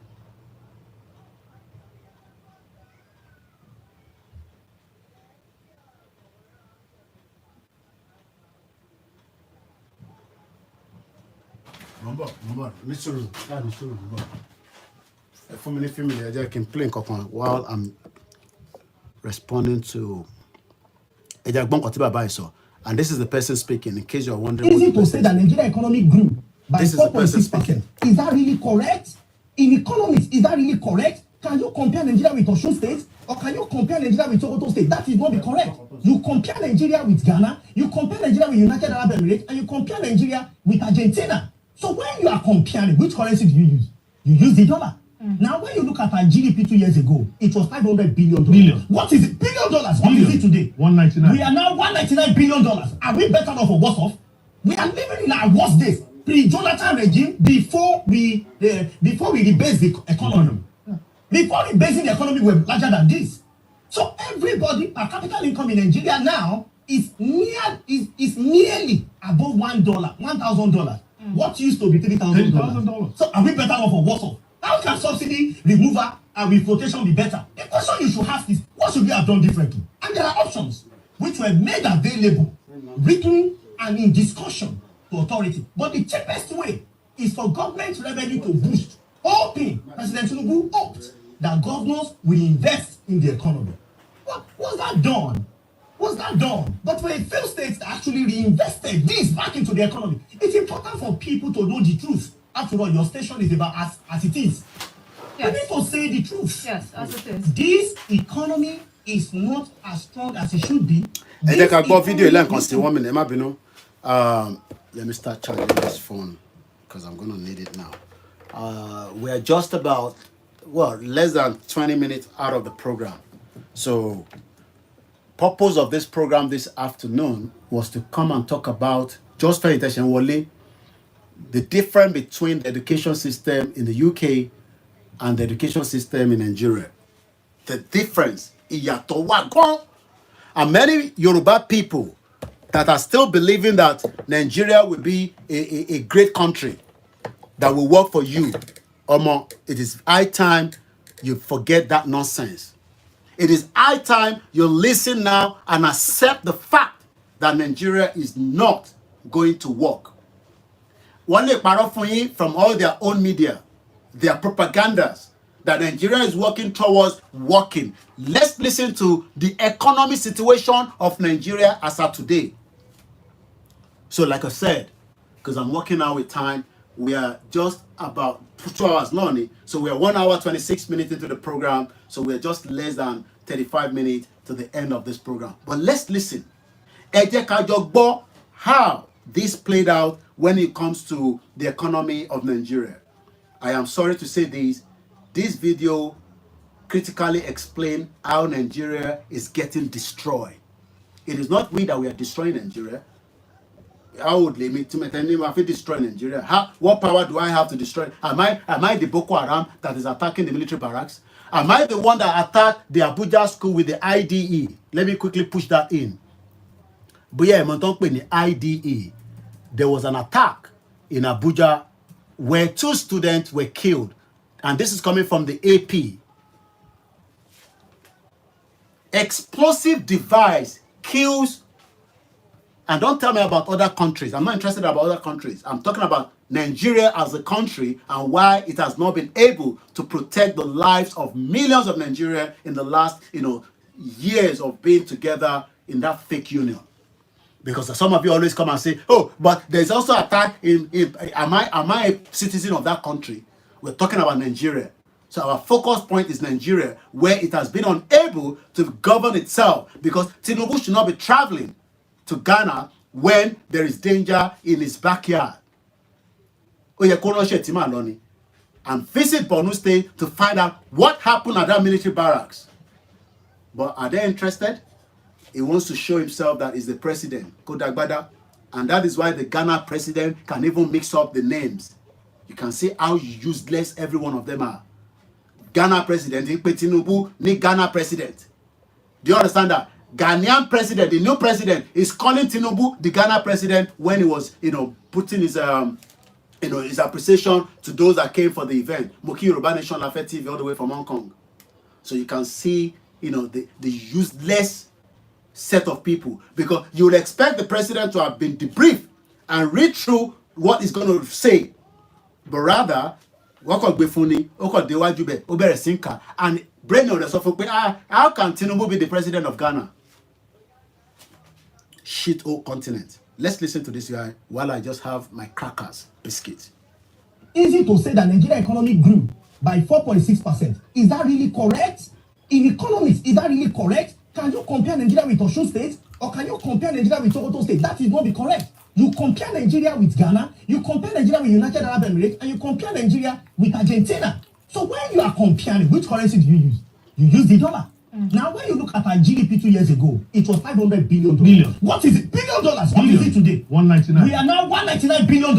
Are we better off or worse off? Okay. We are living in our worst days. Pre-Jonathan regime, before we rebase the economy. Before rebasing the economy, we're larger than this. So everybody, our capital income in Nigeria now is nearly above $1, $1,000. What used to be $3,000. So are we better off or worse off? How can subsidy removal and reflotation be better? The question you should ask is, what should we have done differently? And there are options which were made available, written and in discussion to authority. But the cheapest way is for government revenue to boost, hoping President Tinubu hoped that governors will invest in the economy. What was that done? Was that done? But for a few states that actually reinvested this back into the economy, it's important for people to know the truth. After all, your station is about as it is. Yes. We need to say the truth. Yes, as it is. This economy is not as strong as it should be. This economy used to be the largest in the whole Africa. Today, the last time I spoke with your correspondent, we're number 4. Today, we are now number 5. Listen to this side. The largest economy in Southern America is Brazil. It's also the largest country in population. The largest in North America is the United States. It's also the largest population, the largest economy. Then you now go to Europe and see Eastern Europe. You see Russia as the largest economy and also the largest population. Then go to Western Europe, where you meet Germany, the largest population, largest economy. When you come to Africa, oh my dear Black Africa, Nigeria is the largest population. It's not the first. It's not the second. It's not the third. It's not the fourth. Now the fifth. So how can those two policies be good? It is more than obvious that they were made out of error. They were made in mistakes. And some of us had provided alternative solution to the government. Whether we will take it or not is another kettle of fish. But we cannot say because we have a deed. Look for cutlass and beard ourselves, hoping that all will be well. It's like cutting our nose to spite our face. There was an explosive in Abuja. Explosive in Abuja. You want to chop biscuit, cracker biscuit in the technology until they accept it. Okay, but not long. Eh? No. Can't get that ready. Very cool. Explosive device. Explosive device. Ó pa èèyàn méjì ní ìlú Àbújá. Explosive device. Kí ló ń pè ní explosive device? Ògùn olóró, bomb, IDE, was used to kill 2 people in a school in Abuja.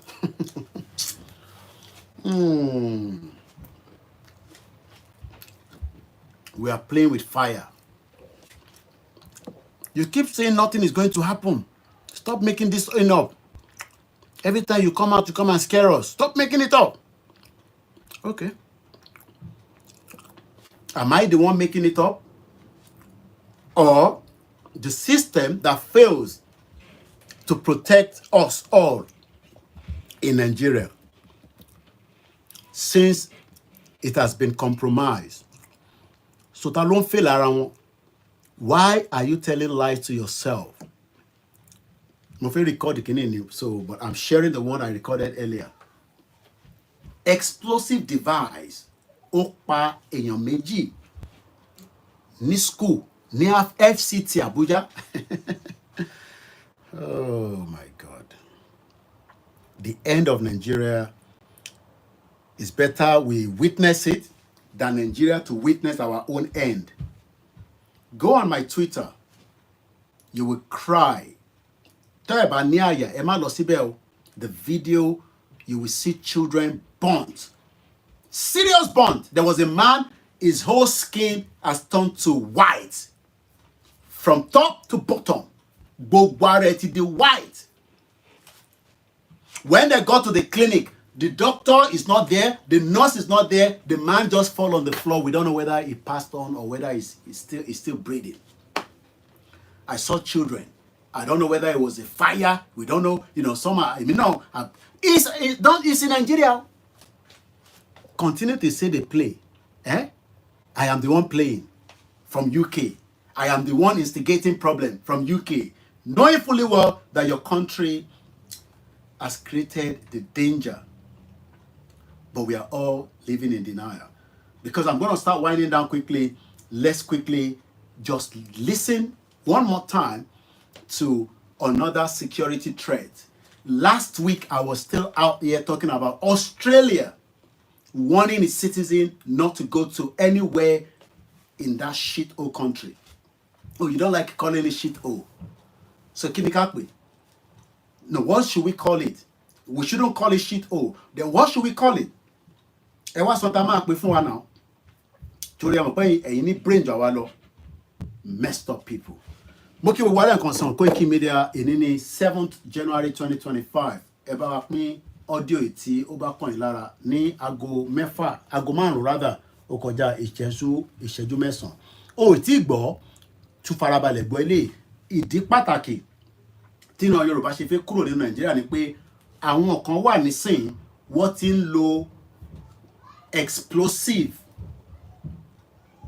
IDE improvised explosive device wọ́n ń gbé lọ sí school ó dẹ̀ explode ó dẹ̀ ti ń pa àwọn èèyàn ṣé a máa lajú sílẹ̀ ní bí a ṣe ń wà nínú Nàìjíríà tí Tinubu ò lè fún wa ní security àwọn gómìnà fún wa ní security tí lè fi ṣẹlẹ̀ l'Abuja tó dìgbà tó bá gbé IDE tó ń pè ní improvised explosive device tó dìgbà tó bá gbé wọnú school kan ní gbogbo ilẹ̀ Yorùbá tó explode tó pa àwọn èèyàn ṣé yẹn la fẹ́ torí pé kò sẹ́ni tó mọ who is who mọ́ nínú Nàìjíríà.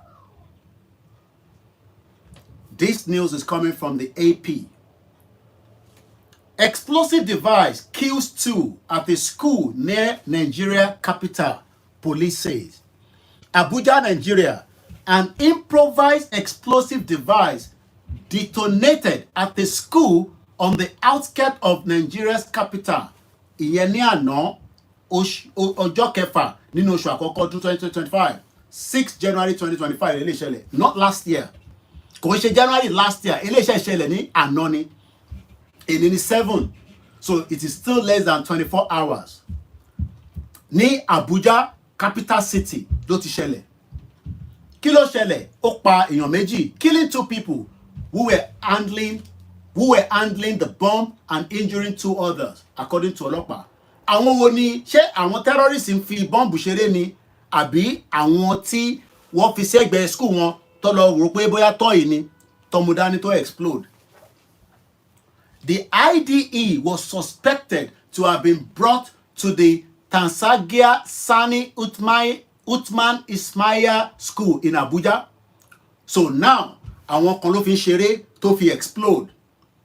So àwọn wo ló gbé wá síbẹ̀ kí ni agenda what is the reason kí ló purpose ló fi gbé wá.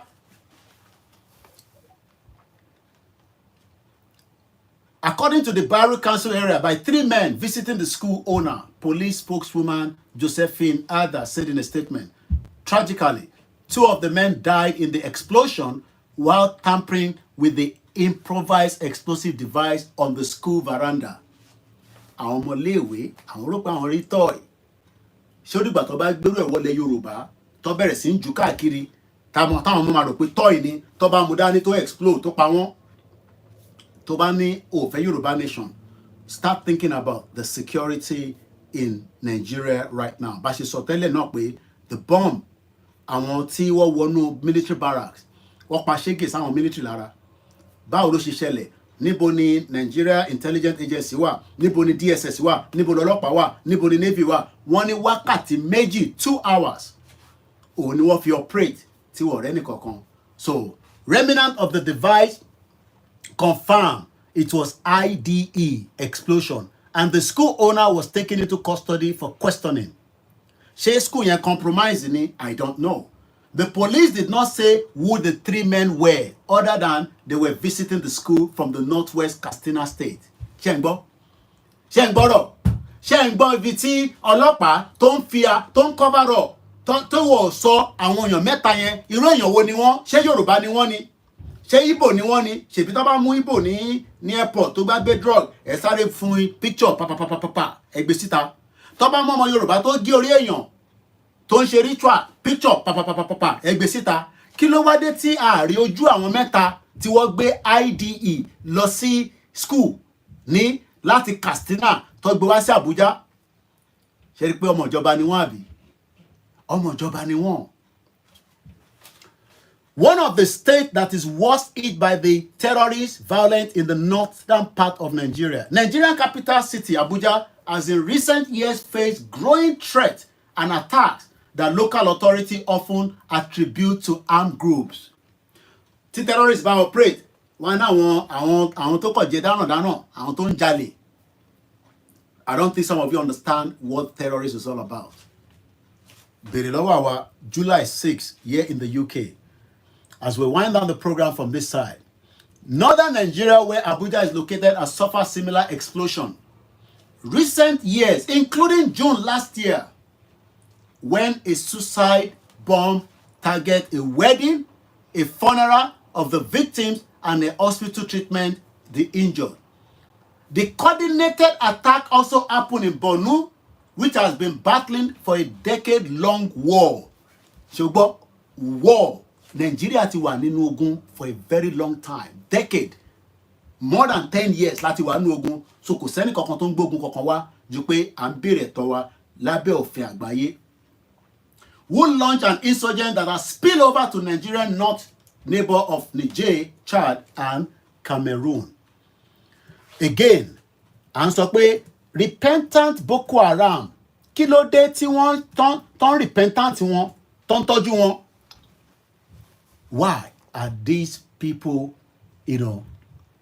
that are criminals? À ń sọ pé àwọn tó ń pààyàn, kí ló dé tí Tinubu àti government ẹ̀ tó ń sọ pé they can come back and rehabilitate them again? And these are the questions that many people are asking. I'm coming in just a few minutes. These are the questions that we are worried about. Is it possible for terrorists to repent? Can you say that people that have massacred, killed people can be repented, can come as a repentant? All these are reasons why we are saying it is now high time for us to leave Nigeria as quickly as possible so that we can have our own independent Yoruba nation. And on that note, thank you so much for joining. It's just a very quick one and a very shout out to you, must be Muki, our comfort Ologunja, Muki, Baba Bamidele, Yoruba leaders and Yoruba youth. Let us fight for our future. Our kings and politicians can't help us. Peter Sunday, thank you so much. Mr. Lua Bami, time is coming. Waris Jinodo, Fulanize, Wazobia, Pidgin English language, calm. We are not English. Muki Babami Abiodun Abe, Muki Yoruba Nation all the way from Hong Kong. Check. Well done, sir, my dear brother, for the good work you are doing. Thank you so much. Abiodun Kafa, Abdullahi Amobalaji Muki, shout out to you. Muki Olakunle, Muki brother mi Lenkonsi Abdullahi. Molobe Muki our comfort Ologunja, Eshegone Quadroti, Ola Tony Ages, Muki our Shade Lotto, Muki Babawa Najimo, Muki Grandma Elegbede, Koiki, well done. Yoruba Nation will soon come in Jesus' name. I'm so very sure of that. Adekunle Idris, good evening to you. All the way down there to Daniel Adeyemi, Muki Babami Wasil Taiwo, Sham K. Adesonya, Yawa Pastor Mo, Lenkont Muki Yawa Comfort Ologunja, Ekusheta Kutaku, and Aku Palemo, Bubo B. Etoshin Lolotu Lucy. Mulobe Muki Triple DRS, thank you so much for being part of the program this evening. Support Koikimedia, please. It is important that we make this platform to be stronger. There is no terrorist. It is stampede to strip some people of their right, according to Kuma. I'm not sure what that is all about. Moki City Boy, thank you so much once again. And these are people that have watched us on Koikimedia backup YouTube channel. This will be posted. Moki Babawade Yemi Ola Yemi. And sorry, I'm not interested in Fakponda, so I'm not sure what you're talking about because I haven't watched anything from Fakponda. Taufik Kadri Moki Bobo Enyenyawa Ti Darapọ̀ mọ́ wa lórí program wa. Ogunmola Abiodun, shout out to you. Ewetomi Moki. And I guess that is all those that I've picked up so far. Baba Misuno do, thank you for the super chat. We appreciate you. Happy New Year once again. Gbogbo ilé coming from Yawa Comfort Ologunja. What is on nípa báwọn ṣe láǹfààní àti lọ sí a very good school. Moki Pastor Adetokunbo Oshun. Keep soaring high. God is on your side. Moki Baba mi Adewumi Ade Nipekun. When I saw it, saw those videos, very painful. Apostle Olajide Adebayo Moki Eshegoni Apostle. Moki Baba Olamide Ayomi. Shout out to you. Olanipekun plenty. Thank you so much. Odusi Oluwaseyi Moki. All this Kiki Kakofi appreciate you. Kama Foju Panyere Moki Ademola. So if I miss your name, Please don't get angry, upset. Yawa Taiwo Kike, because I'm really running out of time now and we need to wind out the program. Ayinde Oladimeji Moki Ayola, Moki Mr. Yusuf, Adex Kamaruddin. And please, Ayinde sorry platform. In my platform is not just for Koikimedia. We talk about a lot of other things. So sometimes you might not find yourself again because we are not playing on that platform. So Moki Mr. Moki Yawa Olu Yawa Bukola, Shodipe Gundimu Mofita Otoki, Grandma. Moki gbogbo ẹ̀yin ìyá wa ẹ̀yin bàbá wa mo kí bàbá mi ọmọ Abíọ́dún Grace Chapel ìyá wa Elizabeth Adesan mo kí wọn ní continue your good work God will always be on your side which is the most important thing Agbaje wa sí mo kí brother mi Ọlásùnbọ̀ Koiki thank you so much ẹ bá ń kí àwọn tó kù náà Elédùmarè àdúró ti gbogbo apáta ẹ bá ń kí ìyàwó àtàwọn ọmọ Kentos Abẹ̀bí all we need is a positive outcome Yoruba nation no going back the vice president of Ifelodun mo kí Akíkanjú mo kí gbogbo àwọn ẹgbẹ́ lẹ́gbẹ́ mo kí Igbowayan lady Ogun Tóyìn Bo Abiodun Koiki you are the best again the best Igbowo Òòṣà jẹ́ kọ́mọ̀ Igbowo Òòṣà Títílayọ̀ Fárúnbí mo kí tọ̀wọ̀tọ̀ mo fi dárúkọ yín Lizzy Fẹ́mi Ọládìméjì mo kí ẹ̀yin sisters mi ní gbogbo ibi tẹ́ bá wà mo kí ẹ̀yin tẹ́ wà lórí Instagram and those of you on the Twitter and the Twitter space as well and those of you that join us on the Mix LR do not be deceived. As Baba Kitoye said, we remain firm and we remain firm. Firm. Aduromoki Yawa Sherifat Agbabiaka. Nobody can sell this movement to any politician. Neither are we going to listen to any politicians. Our demands must be met, but it cannot be done from here alone. It has to be from you and me. Gbogbo ala ní responsibility àti role to play. We are playing our role. You play yours as well. Moki Razak Bankole, Moki Baba Mikendi Paul, Moki Olamilekan address. When God bless Baba Kitoye and Moki Olasende Shilo, Shigoni, Moki Bugwayiti, Ewani 21 fasting prayer. Let us keep the prayer going. We need a lot of prayer because we are dealing with evil people, both in the ground and those outside controlling things as they want. But we will not give up. We will not be tired. We will not relent. It's a new year and there's a lot of things that needs to be done. But without funding, it will be extremely difficult. There's minimal to what we can do. We will continue to do what we are doing right now. But when we're talking about bigger picture of what we can do, I don't need to tell you everything I have to do. But for the media perspective, it is the creation of the awareness is our priority. I am not the leader. We have our leaders and they have things that they will tell us at the appropriate time. So when you attack our leaders, we always say to you, be very careful because those are people that are not suffered and you will have suffered in Nigeria and you continue to suffer. There are a couple of things that we are going to release very soon and we will let you know when. Exclusive. Tibani exclusive. I don't think you want to miss it. And I'll tell you where you will be able to watch it. Because why is exclusive? Is exclusive because it was done by us. Yes, for now. So, and we want to make sure that we can share it. But a lot of people do not appreciate the work that we do from those that tap into our resources. You are using my video, you don't credit it. And you can credit it. It's not good enough. You can always say this video is credited to Koikimedia. Video Babawa Timolo record. Àwọn kan branded we are taking àwọn lọ wá sí London they were recorded. It's fine. But it could have been better tó bá jẹ́ pé bá kàn sọ pé this video is credited to Koikimedia. But ẹ̀yin lè máa sọ tá máa ṣe fún wa, àwa náà máa mọ̀ tá máa ṣe. Okay? Because that video took longer hours to get Baba to record it. Ó yẹ ká ti lọ record me, but I ti lọ ṣe. Baba wà dáadáa, I'm speaking to Baba, ìyẹn Baba wa Dr. Ọmọọba Aláàfin Tìjọ́sí. There's still a lot Baba wants to share with me, but I'm very busy and Baba is worried. Pé mo ní láti wá sọ́dọ̀ àwọn ká tún record more. But I'm sure you all know there's a lot that we can do if you can also support as well. I'm not driving and it's also cold winter. So it is not easy. Baba dẹ̀ ń gbé ó jìnnà sí mi, but we will do what we can do until we can get him to speak to us. Àwọn area kan wà tí mo fẹ́ kí bàbá bá mi clear, especially bàbá wọn tó jọba àti amalgamation àti many other areas. But we're talking on the phone. If worst case comes, I will just tell him to give me the recording through the audio. But it would be nice to have him there. but ẹ̀yin tẹ́ bá lo fídíò wa ẹ máa credit wa so that people knows that at least látọ̀dọ̀ wa ni kò ṣe pé kẹ́kọ̀ọ́ branded all the way through bí bàtẹ́ pé ẹ̀yin lẹ lọ record the video yẹn mo kí gbogbo alẹ́ nǹkan sí o Yorùbá Nation no going back. Have a very good evening. Bye for now.